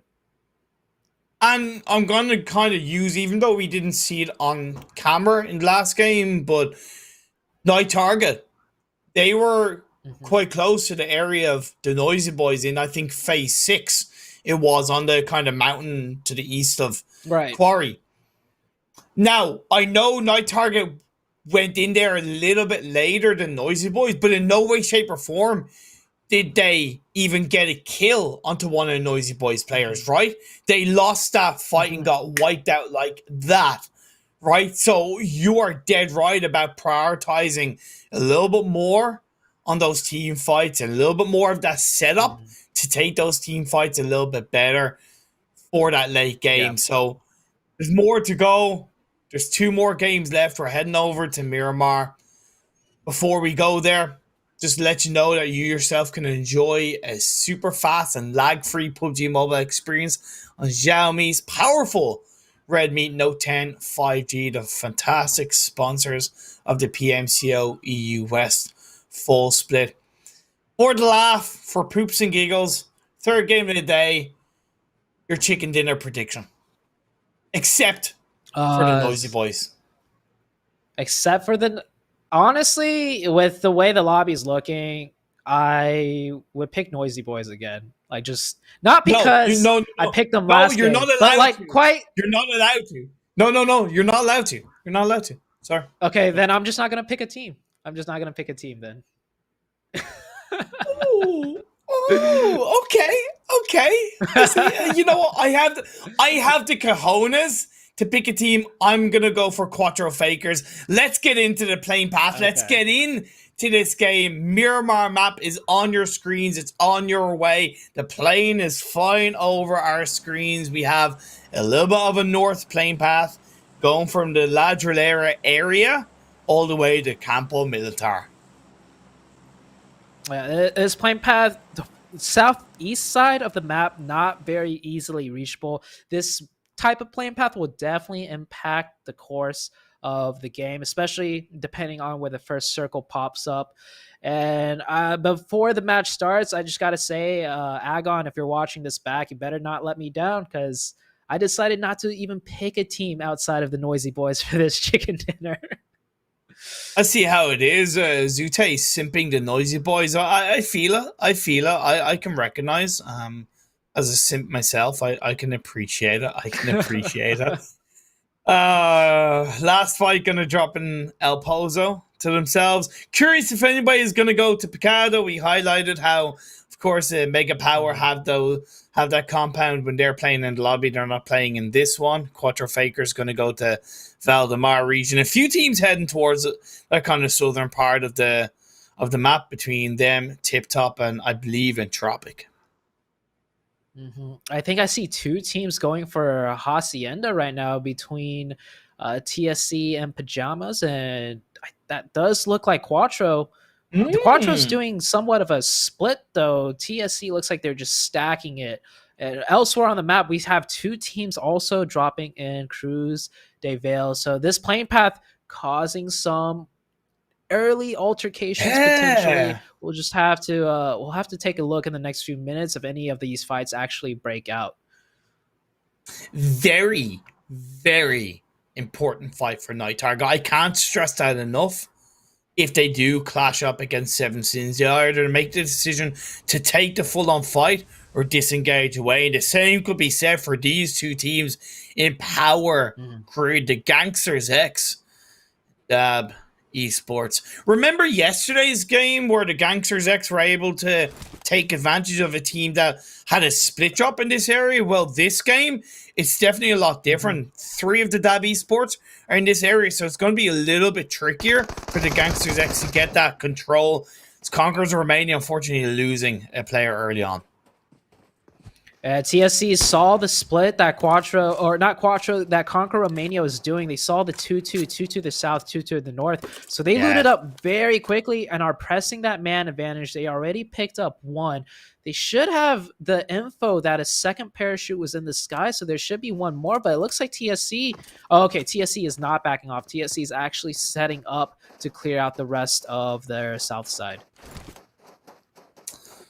Feel bad for Conquer Romania. I'm getting behind them. They can still do something with a player down. Hopefully they don't lose another. But back over to this fight. It's a lovely 2-2 setup from the Gangsters X. But one thing they, of course, are probably not going to be aware of is possibly Tika from behind. Rupee opens up with a knock on the mask off. Tika's got to make his presence known quick. The aggression's already coming out. I know he was going for the flank, and he probably wanted the opening knock, but the Gangsters actually get it. He has that M4. He has a scope. He goes prone to control that recoil better, but I don't know if he's got the time to go back and forth like that. He manages... Oh, the shots come in, but they go prone themselves and lay behind cover. But it's enough of a distraction. Technically enough of a distraction, but this trade on board between both of these teams is definitely not what any of them would have wanted. The Gangsters X still have 2 players up. Maskoff is crawling.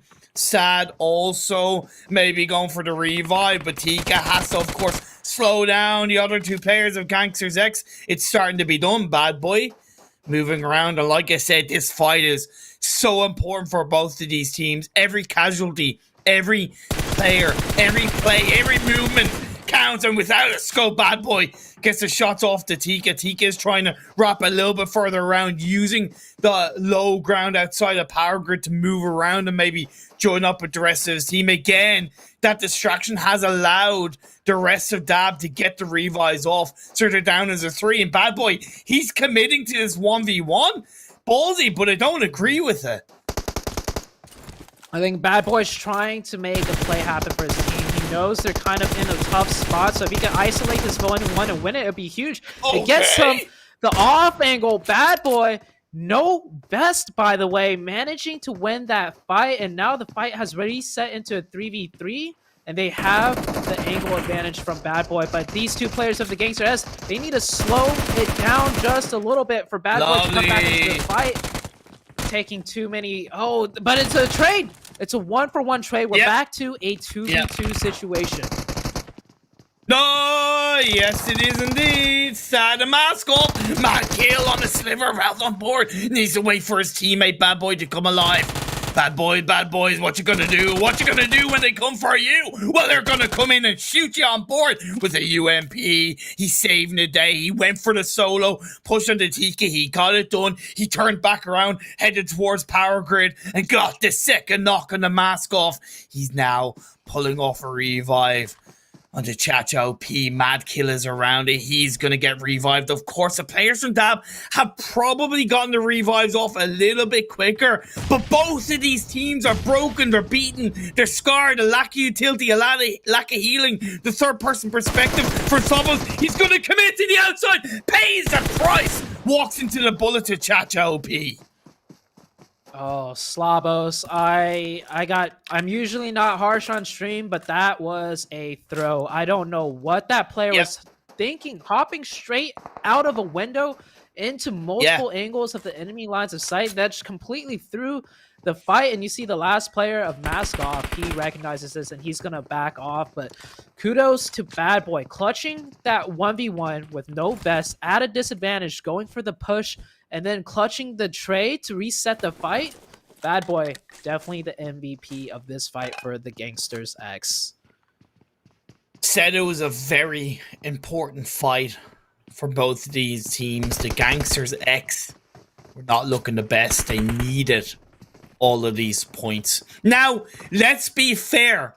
Despite them winning the fight, I would argue their looting phase is completely reset because there's not that much equipment in Power Grid, right?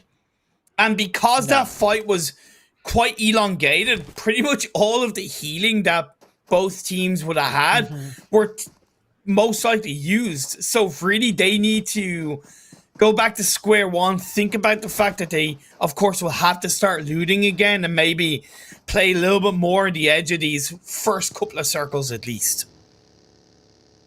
I would 100% agree with this. Such little loot, they do need more. Most teams, they take too long to loot and they stack up on too much, but the Gangsters X, yeah, their loot is actually kind of in a very sorry state. The meds, the scopes, the weapons. But I've seen teams win Miramar by edging. Those are teams with a lot of knowledge, with a lot of team synergy, and not to mention, those are usually teams that have 4 players alive. The Gangsters X did lose 1 player in that engagement. New generation, tip top. We've already seen one team that are fighting for the top 15 spot get a good start. We need to see another one, this time New Generation blowing up one of the vehicles that Tip Top held onto. It's great play because with vehicles being so important in Miramar, taking out one of your opponent's vehicles like slows them down way more than any other map. So I appreciate that for New Generation. Little bit of an update with Night Target and Seven Sins. Night Target got 3 kills out of that fight. Very important start for Night Target as phase 2 shifts to the west. Yeah, phase 2, that circle is a pretty good shift for everyone. It doesn't really hard shift away from anybody that was looking to come into the circle, but it does put into play that mountain south of San Martin, which could be very tricky for teams to navigate. Also, in Graveyard, that giant hilltop east of Graveyard that the Noisy Boys are occupying, that's going to put a lot of spacing and pressure, pushing many teams more towards the edge of this circle on the east side. Night Target driving in a little bit blind, heading into the path lines of TSC. I don't know if they're going to have to kind of commit to that fight. Cheetah moving in from the blue for the time being. And I would argue, on a side note, that this kind of circle shift is actually worse for the Gangsters X, because even though they're still in the circle, because they need to continue to loot up, they probably would have preferred a circle shift away from them so they could have moved into the circle looting at the same time. Yeah, because they are somewhat there, because the circle landed on top of them, so to say, other teams coming in from the west or behind them are going to potentially drive into them and thus cutting down on more loot. Whereas with a hard shift, complete opposite end, you'll have less chance of a team stopping near you. So the Gangsters X, they'll find some scrap loot here and there still, and maybe they can manage to get a good position in the circle just as well, because it didn't shift too far. We see All Rejection Gaming making their rotation. This team is on the far eastern side of the map, so they're going for a wrapping rotation to break their way into that western circle shift.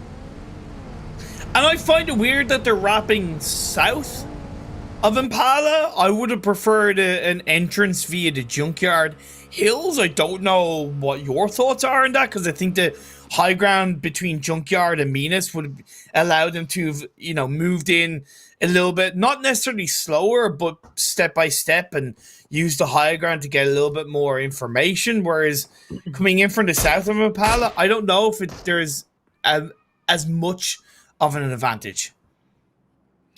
I would say they're making the right choice. The rotation pathings or Okay. the lines of rotations from the south to the north is much easier than from the east to the west. Because Fair. yes, they could use that high ground, but remember the noisy boys are taking that graveyard position. If the circle Fair. shifts anywhere towards the west or the south, the noisy boys are going to be a dead stop for them. So instead, they're going to come in from the south side, and there's still going to be teams in front of them, but the defense of the teams in those areas is more manageable than that of the noisy boys with their position.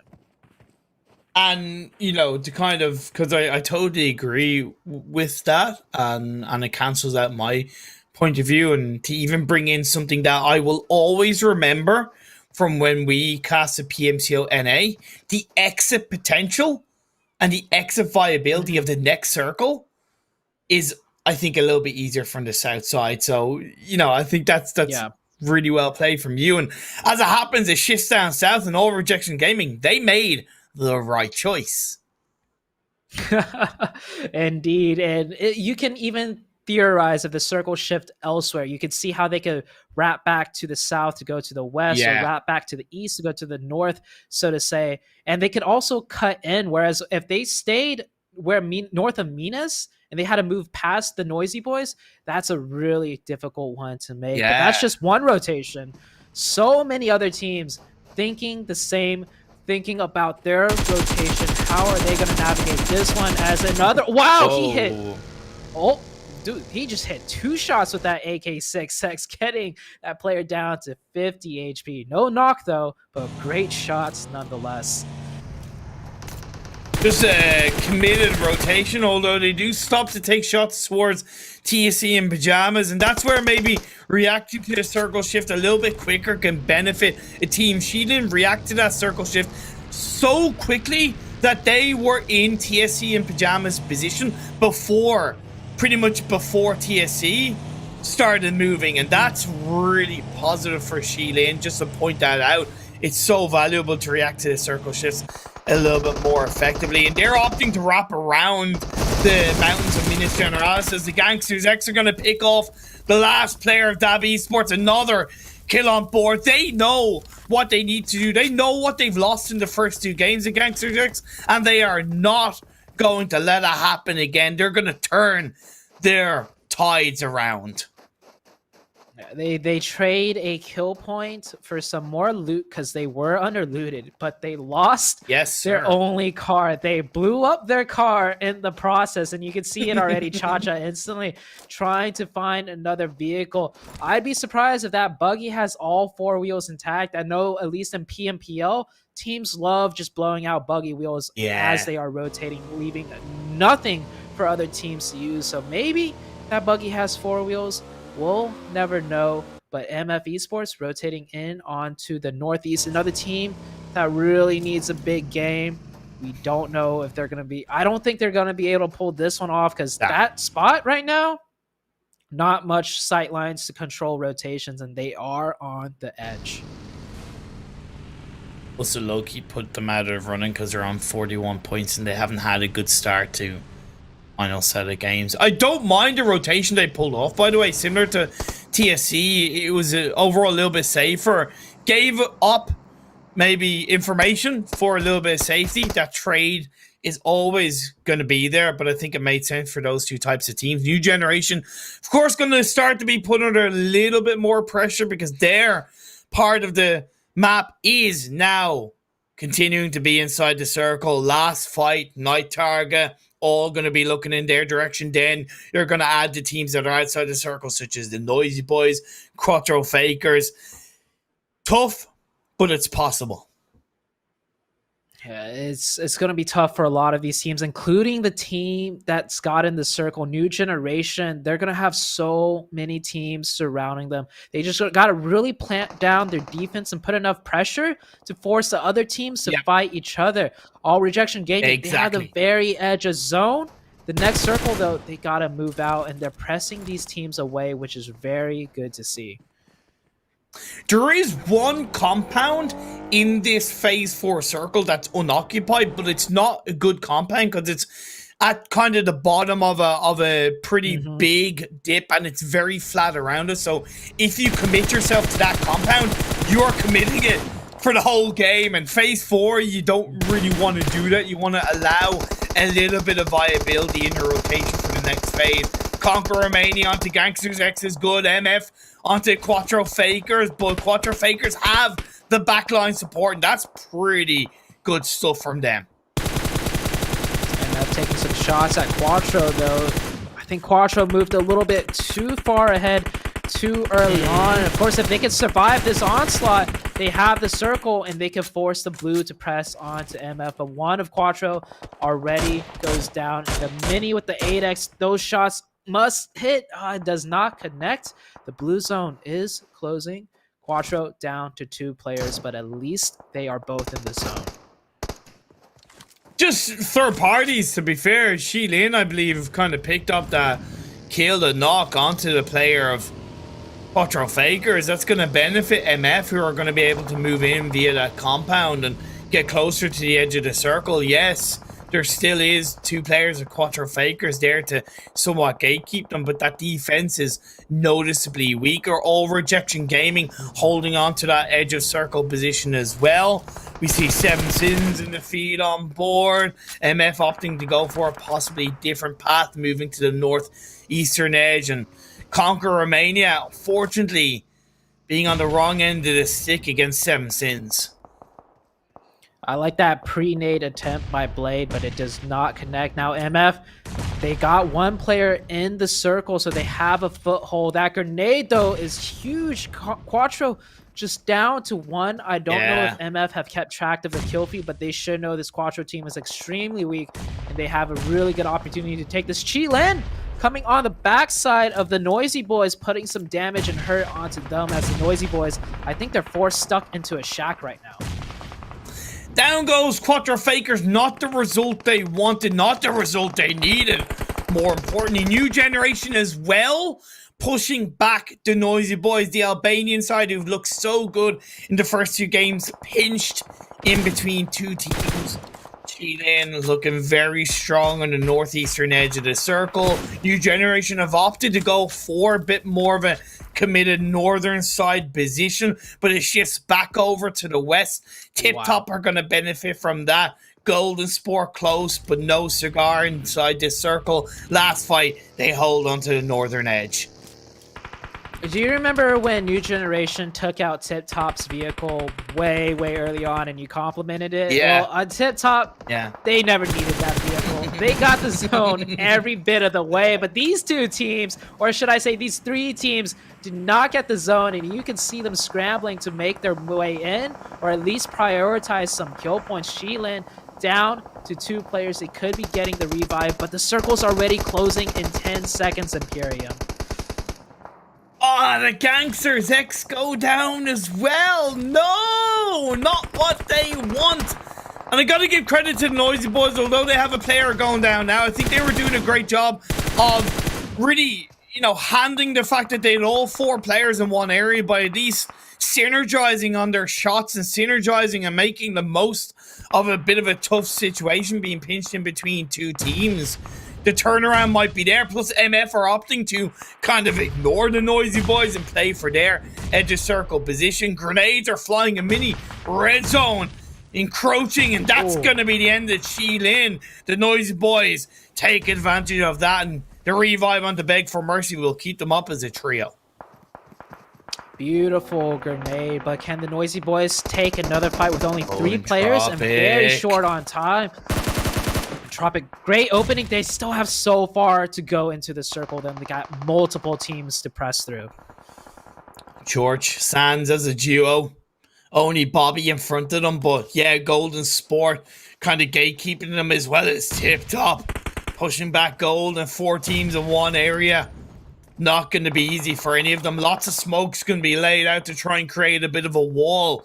Luckily for Entropic, because Bobby is the only player, less likely he's going to look to make some noise. Might allow them to focus on Golden Sport, but the distraction might be there. 3rd, 4th, party all around. And like I said, it's not easy, and Church is going to get knocked down. Tip Top taking advantage of that. Sans gets a first aid off just in time, and Sans gonna get dropped down. Bobby comes out of the smoke to take down Entropic. Down they go. All Rejection Gaming, not only did they get that kill point, they secured another placement higher in terms of placement points, and he might be able to stay alive on that edge of circle. Depends on how hard Tip Top wants to go for that finish, but they also have Golden next to them. So that Bobby player, yeah, Bobby gang, he's chilling. He's made it in circle. He can lay low, but that new circle shift, nobody is in the zone. I'm a little bit surprised that Tip Top haven't been a little bit more aggressive on the Golden. I know now they're getting the most of the fight, but I thought they would have executed a little bit more aggression a little bit earlier in that one. At least Wandu left on his own, and let's see if he can wander around and keep himself alive. The CPDD gonna lowball a nade in amongst the smokes. That should be well placed. Oh my god, a third party from last fight from the other side of the circle slows down Tip Top and keeps Golden Sports fighting this game alive. Feels bad, man, but that is the product, again, of Tip Top not taking that fight earlier. They get third parties. Oh my god, that was the biggest I was so ready to feel the satisfaction of that nade come through, and at the last second, it gets denied, and now they're finally cleaning up their edge. They managed to do it a little bit slower, and they do lose a player for it, but they can make their way into the zone now, and that's all Rejection Gaming out.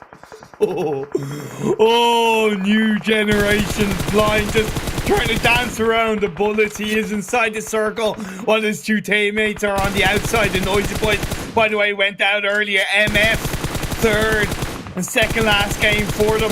Definitely having good results, and gotta give them credit for that, but they just have Nader left on his own. Great play by Bangs. Tip Top in front of him. A last fight on the controlling northwestern edge of this circle. 4 players up for them, and they're certainly going to try and take advantage of that. This circle really actually favors New Generation. One of the teams that needs one of those big games in the last two. Yes, sir. In the last two we have right now. And New Generation, they have 4 up. They also, I would say, have the positional advantage. If they can make it to that first ridge right now where Red X is pushing up to, they have a means to get the high ground onto last fight. Last fight also with 4 members. They really need to prioritize this defense right now and focus their attention the correct way. The good thing is that both teams are less at risk of being third party by Tip Top, but I have noticed that the last player of Golden Sport, if last fighter pushed back a little bit more, then he might be able to get a third party. But Red X is going for do or die. New Generation trying to control their destiny in the PMCO EU, but Shushio is going to open up the knock-on board with him, and now goes another player. New Generation pushing on forward one by one. You got to make that defense work. Bands gets a knock. That's good, but Flowers doing a great job of being defensive, but dips it too far forward, pays the price. Reki goes down. Last fighter eliminated, and New Generation, they pay it forward, and 9 kills for them. Oh, Tip Top, they managed to clean out their side of the circle, and they're capitalizing off that third party. It's a 3v4 situation, though, as New Generation did get off the revives. They are able to get off the heels. Tip Top forced to slow down that push, and now the util will probably come into play. Well, look at that backline from Tip Top, right? Stupid Pig stopping New Generation from able to peek up in that area. Now, Tip Top did use a good bit of utility earlier on in a couple of fights, so I've got to wonder how much limited they have available, whereas New Generation maybe finding the moments to loot up their opponents, could have picked up a few more nades, a couple more smokes and Molotov here or there, but for the time being they're not using it because they're already inside the circle on this phase 7. They don't want to take for granted how Tip Top can turn this fight around in their favor despite having the body advantage. I'm pretty sure both they're confident that it's just a one-on-one, but Stupid Pig opens up, gets a knock onto Reddick. Blind is going to get knocked down. 2v1. Tip Top on top once again. That was a beautiful executed 3v4. They had the wherewithal to keep Stupid Pig back on the high ground, and you saw how close it got. He took a one-on-one there, but his positional advantage got him that 1v1 win with just a sliver of health left, and then the two other players close range, they really banded together there. Tip Top finally showing themselves once again. I know on the very first day they came in huge, made a lot of noise. The second day completely fizzled out, but they come back with a chicken dinner on the second to last game of the day. The real team I want to focus on, though, is New Generation. That was the game they needed. They got the kill points. They got the placement points. They need another one just like that to really break into the 90 points, though. They do. 110% they do. Coming into this game on 54 points.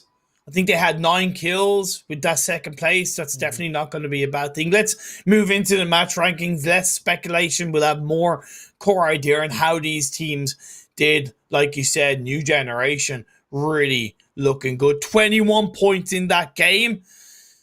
Man, it's close, but they need it again. Yeah, they definitely do need it again. MF Esports also with a decent game, but they're at 41 points coming into this. And with 13, that is not enough. All Rejection Gaming, I thought they had more points than that. We saw them really make it towards the late game. Yeah. Only 5 points. That puts them at a total of 79 right now. If they want to hit that 11 or that 90-point mark, they're going to need 11 more points. So quite a few teams. Just it all comes down to this last game for them to try and hit that 90-point mark. But even then, nothing is secure because they'll have to watch in the wings of tomorrow's games and hope that a lot more teams around them bomb. That's going to be a different story to tell when we get to that point. Let's have a look at the second page. See which teams are really struggling. Night Targa, once again, with 4 points. They were coming into this game on 45. That puts them at 49. Hate to say it, but your PMCO journey seems to be over. Night Targa, sorry to say, but that's the way the cookie crumbles. And Conquer Romania, man, 2 games, 2 positive results. Still had a massive mountain to climb, and it seems like the Everest of a final PMCO set of games became too much, and they only get 3 points in this Miramar game. Another team we haven't really focused too much on is Entropic. They came into this match with 81 points. They only got 4 points. That puts them at 85.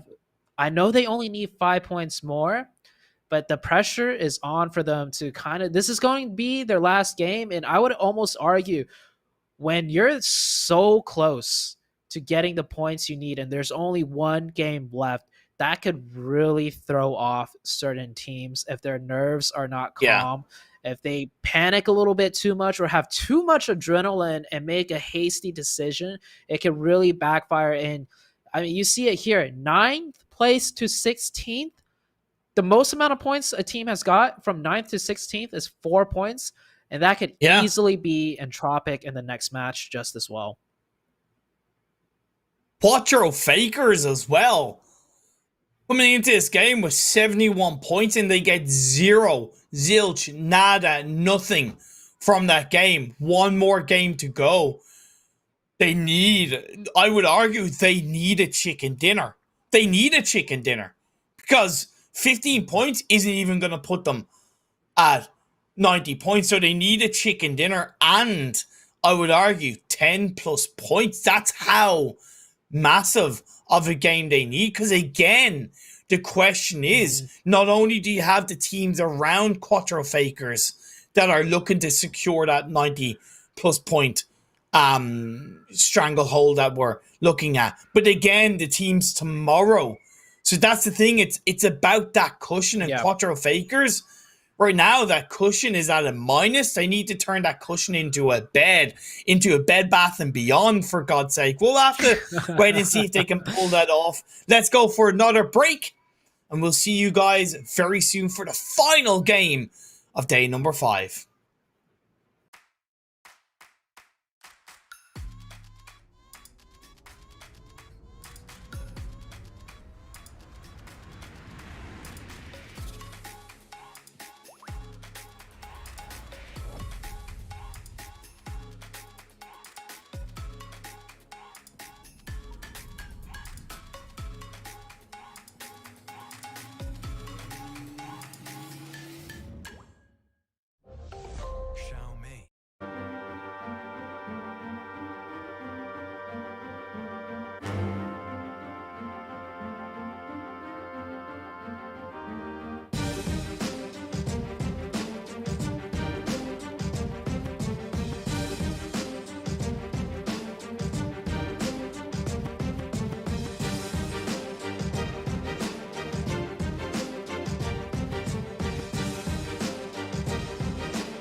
This is it. The final game of the day, the final game of day 5, and the final chance for the teams in these two groups to really impact their finish in the PMCO group stage.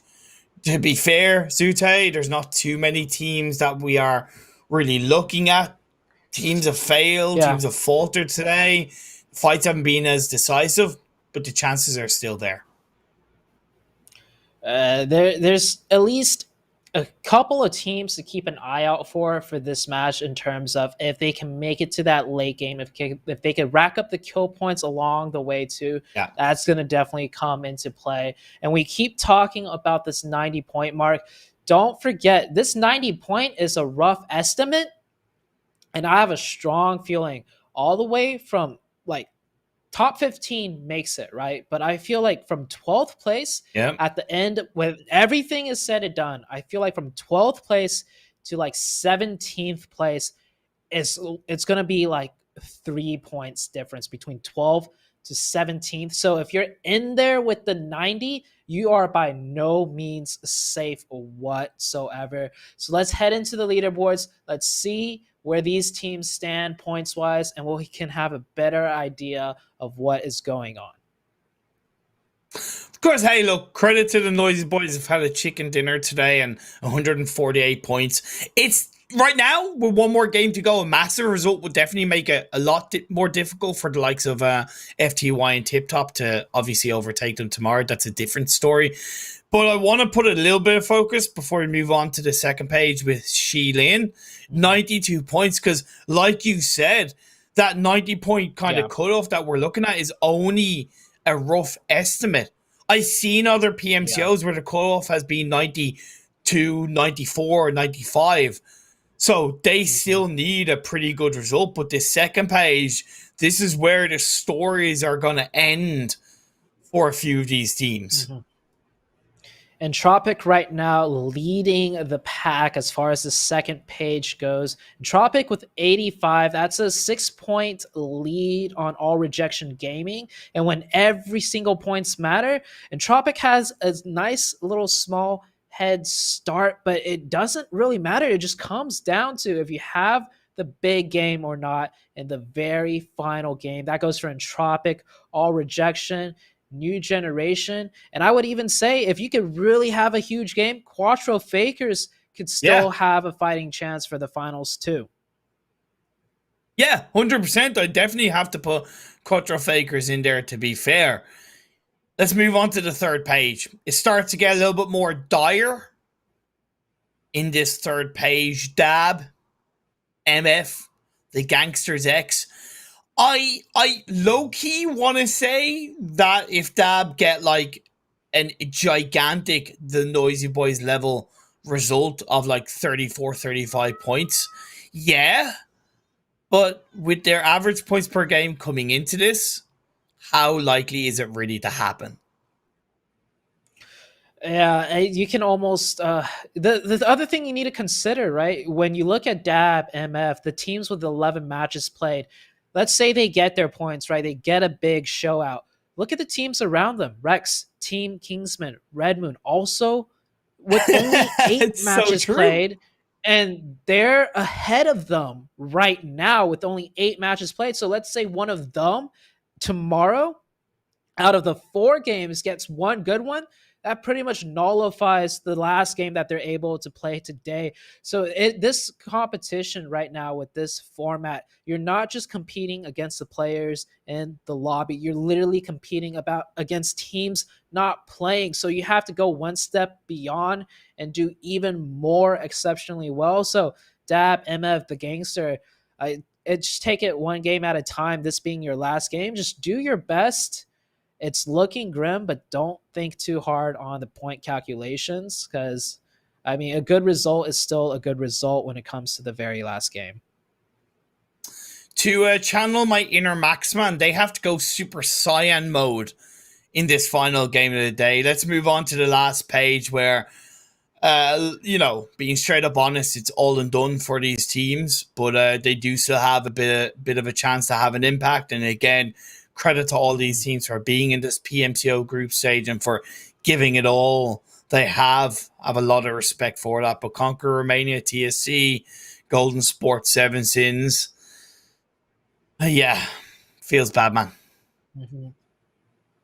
Yeah, let's go ahead and talk about this last game.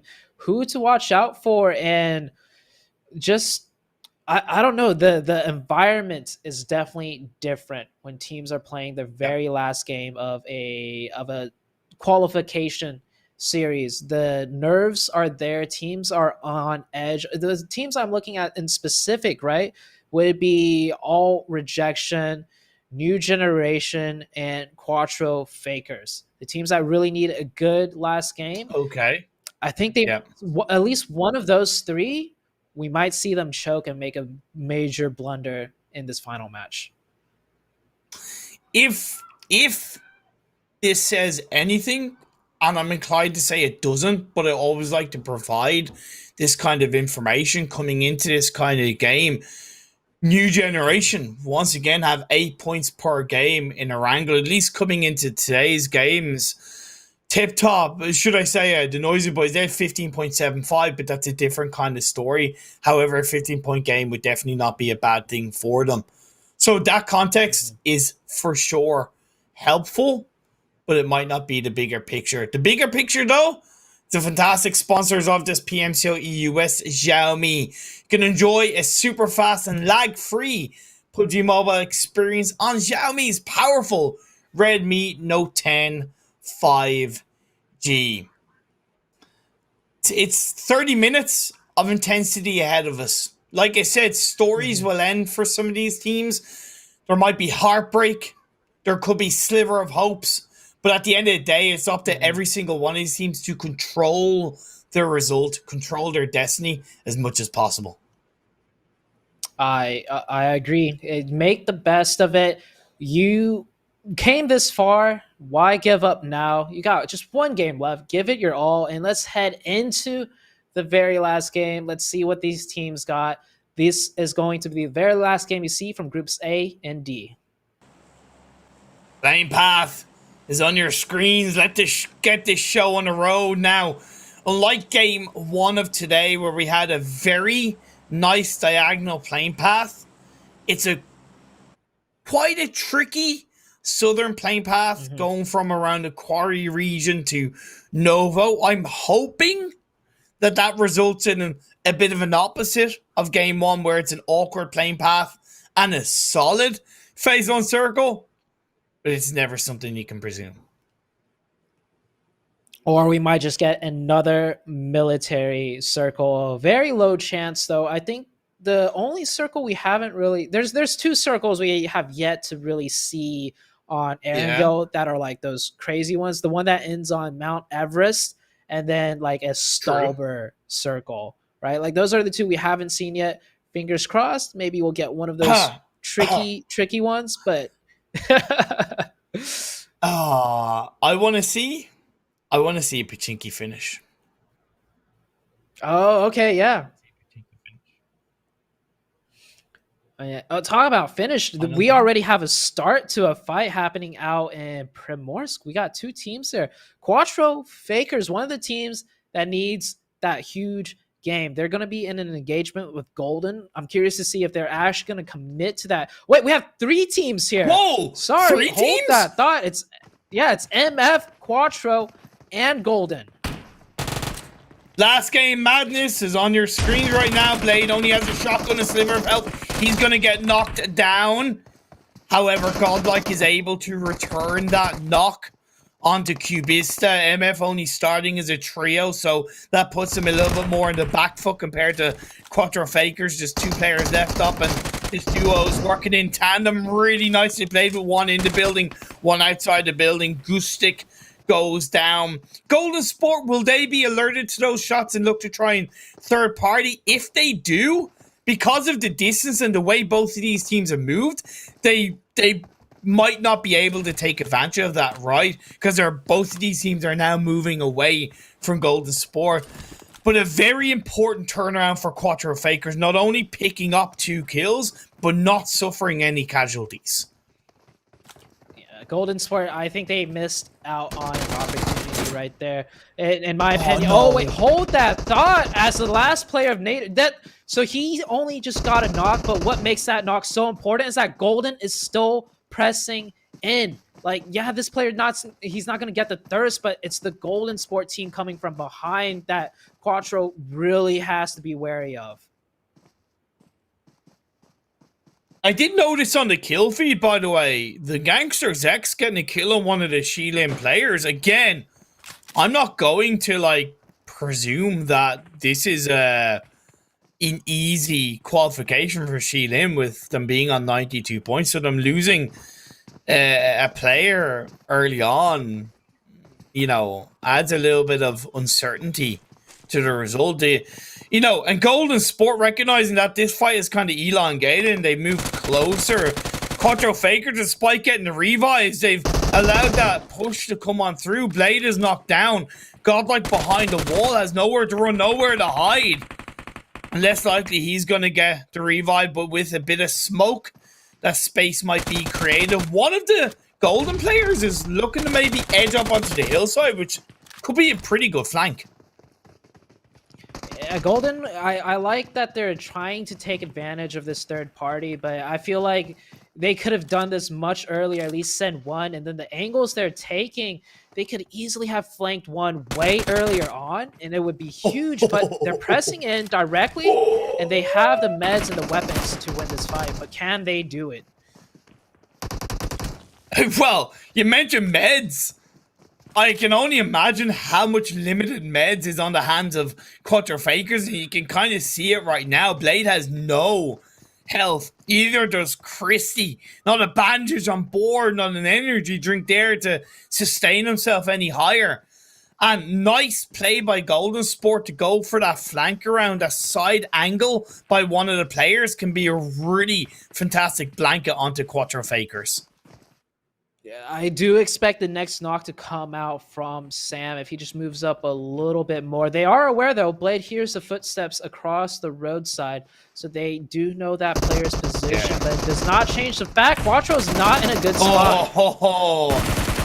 Blade gets a knock. It's a second knock. With a sliver of health, it doesn't matter.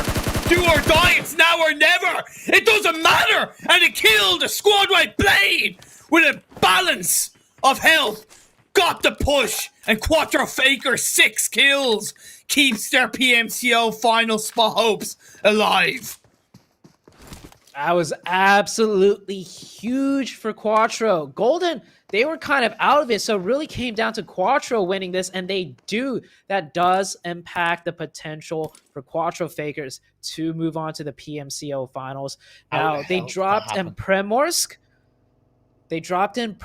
So they weren't ever really doing a rotation priority first circle because they dropped on the edge of the map. So the fact that they're starting it off with 6 kills and they're late on rotation does not affect them whatsoever. Those 6 kills, those 6 kill points, if anything, are a blessing for them. So let's see how well they could play the rest of the game. Definitely off to a good start. And, I counted Quattro out right there from their positioning. But that defense, beautifully well done. I have the list of teams that are hanging in the balance on their PMCO final spot. And I was ready to cross Quattro Fakers out, not going to lie. But Blade, credit where it's due, he knew that it was do or die now or never and just peeked up at the right moments to get those shots off. Just to, of course, highlight for the laugh, Pachinki's in the center of this phase 1. Just to put that out there. Overrejection Gaming did drop in that spot, so they're pretty much looking good in this phase 1, albeit not really wanting to stay inside the city. New Generation committed to that rotation from Ferry Pier in towards the center of the circle. They have Dab close by to them, as well as TSC in pajamas. Again, New Generation currently on 75 points in the standings. Need roughly 16 to 18 points to really keep them in a PMCO final spot. Yeah, just so the viewers have a better understanding of what Quattro Fakers just did by getting those 6 kill points. We were talking about All Rejection, New Generation, and Quattro being the 3 teams that need to close this one out. Well, All Rejection is at 79, New Generation at 75, and Quattro was at 71. With those 6 points, that puts them on to 77. So 79, 77, and 75. They only managed to just catch up and tie, so to say, with the 2 other teams. So they didn't even get that much of a lead on the other 2 competitors that they really have to watch out for. So it's a great start, but by no means have they pulled ahead. Very well said. Conquers Romania, tip-top close by on the Pachinki Hill. It's a good hill to hold on to inside this phase 1. We're about to get into phase 2. Seven Sins holding on to Potato Hill. Shilin coming out from the south side of school. Last fight, still on the southeastern edge of the circle. Entropic, let's not forget about them. They're one of the teams that continue to need a good result. They're looking good inside this phase 1. Let's see where phase 2 heads, my friend. I could tell Entropic's definitely playing it more careful. They only need a couple of points. Sometimes, though, that makes teams play too passive, and they end up psyching themselves out. Night Target, though, they drove straight in here ready to take a fight, and they pick up 1 player. I like that aggression. It definitely caught New Generation off guard.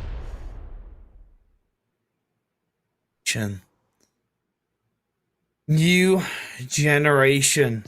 75 points, as I said, coming into this game. 1 fight at a time. The warehouse is Night Targets. As Bangs chucks a couple of nades in that direction, he's going to disengage away from the building. Kime has to be there for cover, and indeed he is. Gets a knock onto one of the Night Target players. Of course, the Noisy Boys, they're on the hillside. They could third party this one. But as a nade goes out for the members of Night Target, actually hits one of his teammates, which doesn't want to see that happen. Kime with another nade gets a kill onto Wild Alone. A second knock on the aimbot. New Generation slowly but surely turning this fight around. New Generation, great util use. Most importantly, none of them got knocked, so they could kind of prep for this defense. I was going to say, the Noisy Boys, they are definitely looking to third party this. You see them like sharks in the background, and with enough knocks coming through, they feel like it is their time. New Generation now having to defend against another team, but not just any team. It's the Noisy Boys.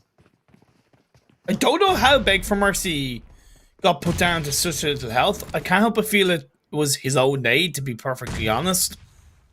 But Kime has to stay very, very quiet. Like, absolute snail. But Beg for Mercy opens up, gets a knock on the Bangs in this 3-way fight. The team that's at most risk is New Generation. Oh no, Kime, I don't agree with this. Him giving up his position, I know he's isolated, but because he's falling back, it kind of gives the Noisy Boys more room to work with, to press in closer. Oh, but it does come out of Night Target. Night Target gets a knock onto Agon. That does help out Kime readjust his position a little bit more. But it just looks like they're backing themselves up against a wall. Wait a second, I think they might have vehicles over there on the backside, and they might go for an escape. No vehicles. But you see Red X, he's going for that escape on foot, though. I don't know if he's going for a bit of a big brain, massive, risky reposition on board. Now, the rest of New Generation, the 2 players are getting in the buggy, so they are trying to move away. That disengagement, look, I see where you're coming from with Kime backing away, but if that was at the focus of disengaging away from the whole fight, you can see why he pulled that off. That was a really good disengagement. If that was the plan all along, then yes, Kime moving at the point he did worked out perfectly. Now, the Noisy Boys still have another team to contend with in the warehouse. A New Generation, they're at 75 points, so that disengagement was huge because it did not look like they were going to win that fight. But now the problem is they're separated, and the circle, centers up on the position they just had earlier. Yeah, I know. They are still separated, and you make a really good point there, but they're still alive. That's all that matters in the final game. I understand why teams are taking a step-by-step, circle-by-circle, engagement by engagement. Entropic, credit where it's due. They recognize that there's most likely going to be a good bit of traffic coming in from the eastern side, so they're going for a wide rotation from the northern side, going to try and wrap in via the chopsticks area of the map, which makes sense. A lot of these teams are going to commit, hold on to a core position, because let's be fair, a good part of this phase 3 is in the open areas of this map, as last fight gonna move around conquer Romania. Shots are being fired up. Dino Boy looks to connect, but for the most part, last fight gonna survive. Multiple teams taking shots on this eastern front. We saw Conquer Romania taking shots at a team last fight that was rotating, but very quickly the gangsters pulled up off on the wayside and putting shots into Conquer Romania, the edge of this circle. Not just this side of the circle, the north side of the circle too, getting heavily congested as teams really struggle to navigate their way in here. The Gangster X still not in zone, but they have 4. And it looks like they have a means to break their way in, or at least scout what's in front of them without having to drive through the minefield. Of course, to remind you, the teams that we are mainly focusing on in this final game of the day is Sheilin, Entropic, All Rejection Gaming, New Generation, and Quattro Forces. They are the teams that really need to solidify a top 15 spot, with the destiny being out of their control with one more day to go. Still 14 teams alive, 51 players. We're halfway through the blue zone of phase 3 closing in. The Noisy Boys and Night Target still in their compound at the center of the circle, waiting for the fight to be executed. The Gangsters X doing a great job of pushing in onto both last fight and Conquer Romania. And they're looking for the kills. This is a team that we kind of have counted out, and that might be why they're playing so aggressive or confident, finding multiple angles, moving around very quickly. Whereas Entropic on the opposite end, right? They're so close to that 90-point mark. They are playing the opposite. They are staying very quiet, taking edging rotations on the opposite side of the zone shifts, and definitely not doing what the Gangsters are doing, which is just rotating down the middle. But that circle shift goes hard to the southwest, and you see the Noisy Boys did in fact start their engagement with their neighbors. Have they won it completely? I think It looks like it. have. Yeah, Night Target are out of here. Indeed, Noise Boys have come out on top. It's very important they hold onto the edge of the circle. Sheilin going on to All Rejection Gaming. Both of these teams need this fight win. More so All Rejection Gaming, I would say, but Bo comes out. However, King Versailles gets the last kill and takes down Sheilin. And not only will take them down, but will allow All Rejection Gaming to hold on as a full squad. Sheilin got 0 points in that game. 0 points. 0 points. They came into this very last match with 92 points, so they'll end their run for the PMCO qualifiers with 92. Now, we keep saying 92 extra points. That's a small cushion. Definitely nothing to feel confident about. They're one of the teams that we'll just have to watch tomorrow to see how it all plays out. New Generation getting some much needed kill points right now. They do pick up that one. Red X, he is just all he has is I like that. I think he's gonna run. He's gonna run back for that shack though. He does not want to get knocked. No teammates next to him to get a revive. I disagree though. I don't think he really cares if he gets knocked because he's outside the circle and he's on his own. So he's better off at least trying to make some noise, create a bit of a distraction for his teammates, and possibly get a kill like he has done. And if he can make it into the edge of the circle, all the better. So I agree with what Red X did. Yeah, I did not realize he was nowhere near the zone, and he also doesn't have a vehicle. So every kill point, you may as well get it if the chances of you surviving are low. The Noisy Boys managing to keep 4 up with their fight with the night target. Now they're looking to gatekeep out the Gangster X and keep that eastern side of the circle for themselves. Yeah, Red X gets knocked at the hands of Mizaroa of the Noisy Boys. Such a good player, Mizaru is. Big fan of him.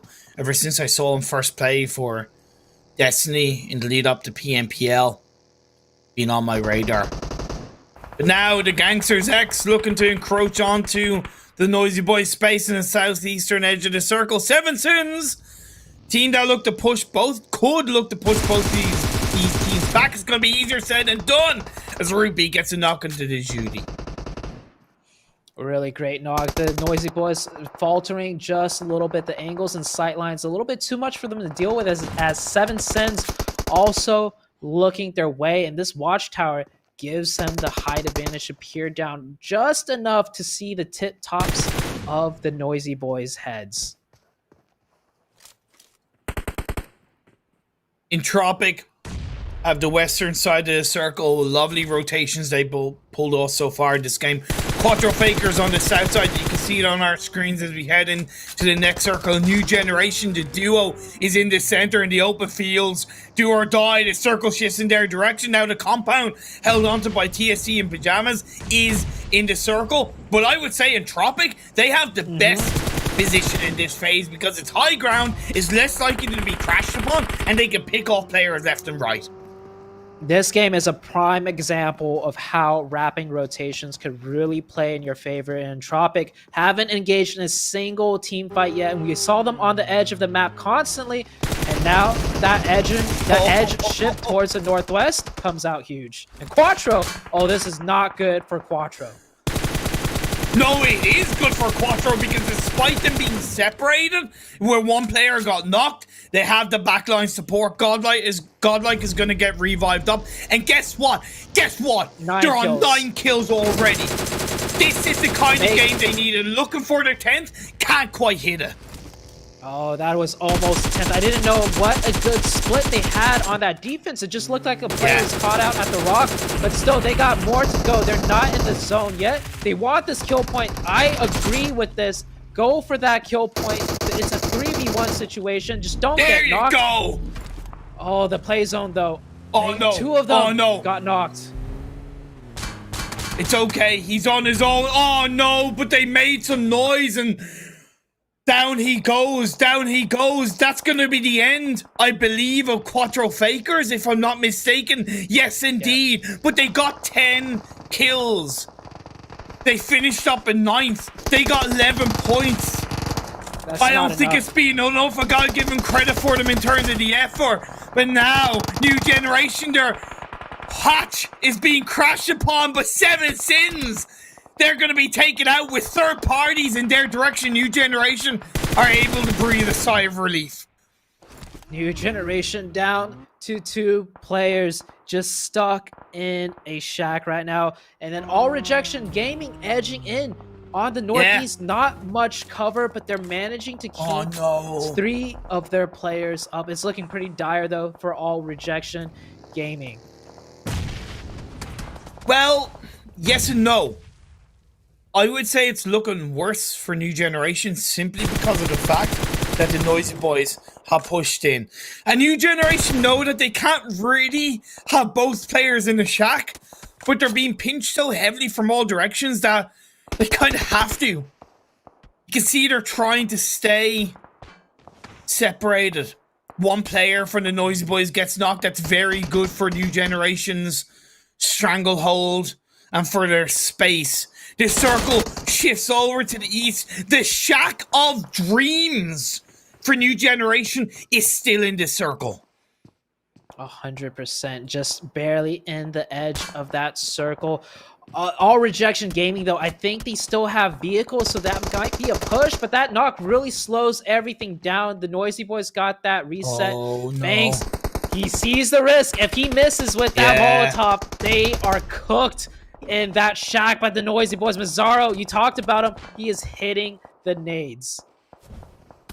But they can't push too far forward because you have Dab Esports from the hill above stopping them from pushing. So one nade was all Mazzaro was able to get off, and then Agon got knocked instantly.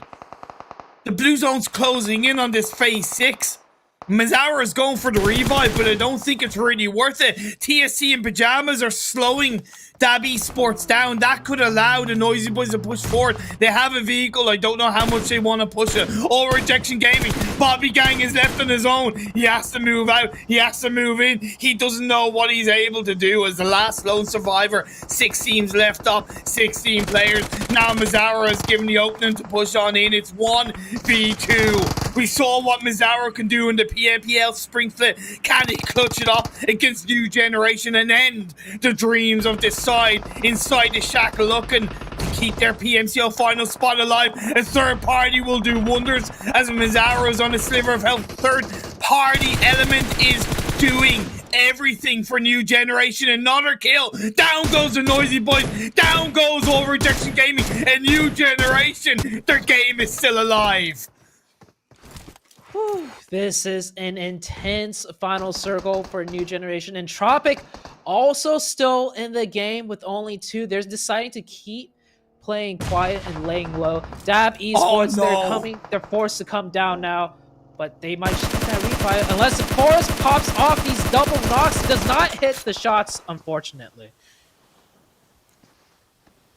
I get what Entropic are trying to do. They do only have 1 kill, and top 5 isn't bad. But is it going to be enough? As All Rejection Gaming has 1 alive and Tropic go down. I don't know how many points they secured in that game, but time will tell. The last player from All Rejection already on 4 kills. This team is hovering on the edge of the blue. The next circle, phase 7, about to pop up. 4 teams left. 2 out of the 4 have nothing to lose, just to end on a high note. End their PMCO journey looking positive as Bobby Gang gets a knock on the side. The next circle shifts down south. Oh, Bobby Gang. That player was stuck in the blue zone earlier. We saw a player from Dab on the hill scope in on him. Credit to him for making it this far, for snaking it this far in. But now the focus is New Generation. They need the chicken dinner. New Generation coming into this game with only 75 points. They have only 4 kill points so far. The chicken dinner will really hit them up to that 90-point mark. But without the zone and only 2 players going against a 4-man team of Dab and a 3-man team of TSC, it is looking rough, and the odds are definitely against them. I love the fact they're still continuing to try and make some noise, try and suppress their opponents. Maskoff gets knocked. Quashi of TSC in Pajamas doing a good job there. And that push from Dab Esports might allow New Generation to encroach into the circle unnoticed. As TSC in Pajamas maybe focus a little bit more heavily on Dab Esports, a confirmation comes out. New Generation, yes, they want kills, but they need points. Teammate on the new way. Back knock, but indeed on the flatlands, he's gonna go down. Bangs. No first aids, only 3 bandages. He's further away from the circle while phase 7 closes in. TSC in Pajamas. Dab Esports gets a knock onto Reaper. 1 player left. Tika wrapping around. He picks up the healing of his teammate. Pulls off a first aid, but a knock takes him down. New Generation were able to secure 15 points. That's going to put them on 90. But this last game of the day comes down to TSC in Pajamas and Dab Esports. Dab slowly encircling around. They've had control this whole time, and here you see it. The surround comes out. Quashi making a final stand, but Dab Esports will secure the final chicken dinner of the day, coming in huge with 24 points. But this being their very last game, and they only had 58, that is not enough. But hey, you got a chicken dinner. You ended it off in a bang. That is always a good thing. Boy, Imperium, There were 2 to 3 teams that really tried to force their way in. We saw Quattro start off huge, and then the rotations just got them. And New Generation, they hit that 90-point mark, like you said, but it's a very, very, just risky position to be in terms of, is it top 15 or is it not? Man, it's going to be so close. That's all I can say. Mm. Not only in terms of the teams that have ended up around that 90-point mark, but again, it's cliche, but they're going to have to deal with the teams tomorrow and what they're going to be able to pull out. Let's not waste any more time. Let's throw it to the overall standings and see where these teams lie at the end of the day, what points they have secured in their PMCO Group Stage 1 run, so to speak. Again, like the teams that play 12 games, this is the end of their PMCO journey and points able to gather. Just a matter of what happens next. So the front page, Noisy Boys coming in, of course, first place overall. Take those screenshots, Noisy Boys, because there's a good chance FDY or 4 Romanian Boys or even Mega Power La Familia, they got 4 games tomorrow. They might come out and take it ahead. Last fight in second. That's great to see. Tip Top in fourth. They do finish their games today, 124. Nothing to be scared of. But the one thing that stands out to me, Imperium, is on the front page, 92 points for 8th place. That is very, very close to that 90-point danger mark. So Chi-Len, I mean, they're done playing. All they could do is watch our faces tomorrow and just see how the points rack out. Maybe they are in top 15. Maybe they might just miss it by a point or 2. Oh my God, let's move on to the next page as well. Let's move on to the next page. Entropic, that's what I thought. Entropic also being on 92 points in 9th. All Rejection Gaming on 90. New Generation on 90. Like, those 4 teams coming into tomorrow, their butts are going to be clenching massively. Absolutely insanely. Like, man. And by the way, on teams that end up on the same points, because of how the system works, it's a team with the higher amount of chicken dinners first, and then it goes from chicken dinners to placing points, and then from placing points to kill points. So the teams tomorrow, I would argue that maybe puts a little bit more emphasis on them chasing placing points as opposed to kill points. Okay, or better yet, get that chicken dinner. But of course, I mean, that's what every team is trying to shoot for.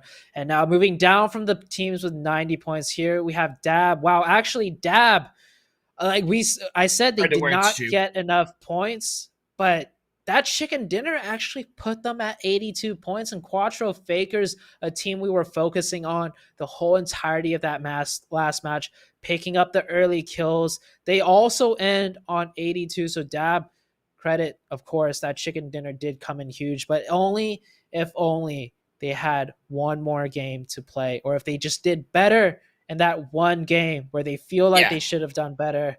There's always next time. like Dab got 2 chicken dinners in this PMCO. They can definitely hold that, but it does show that there was a massive lack of inconsistency in their performances and then need to go back to the drawing board in that regard. Of course, Defeaters, X Team, and Sorry for Skill, they're 14th, 15th, and 16th. Those 3 teams have 4 games tomorrow to, of course, overtake the teams ahead. It's going to be probably quite easy, but anything can happen. Let's move on to the third page to see where other teams lie. Again, kind of a little bit more focus, more so on the teams that need to play tomorrow. Deuce, Red Moon, Team Kingsman, all on 60 to 61 points. Again, right now, they need 30 plus points.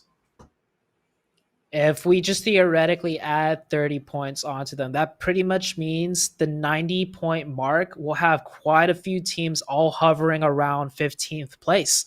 So this 90 point, Yep. it is definitely where the contention point is. It is not the amount of points you need to qualify. It's where the amount of points where you can barely maybe say you have qualified. And looking at this 61, 60, 60, 59, if their Yeah. performance, I mean, the entirety of this tournament, the middle, so to say, of the pack has been so close. That's going to mean, I believe in tomorrow's games, it's also going to get really close for the last two groups to play.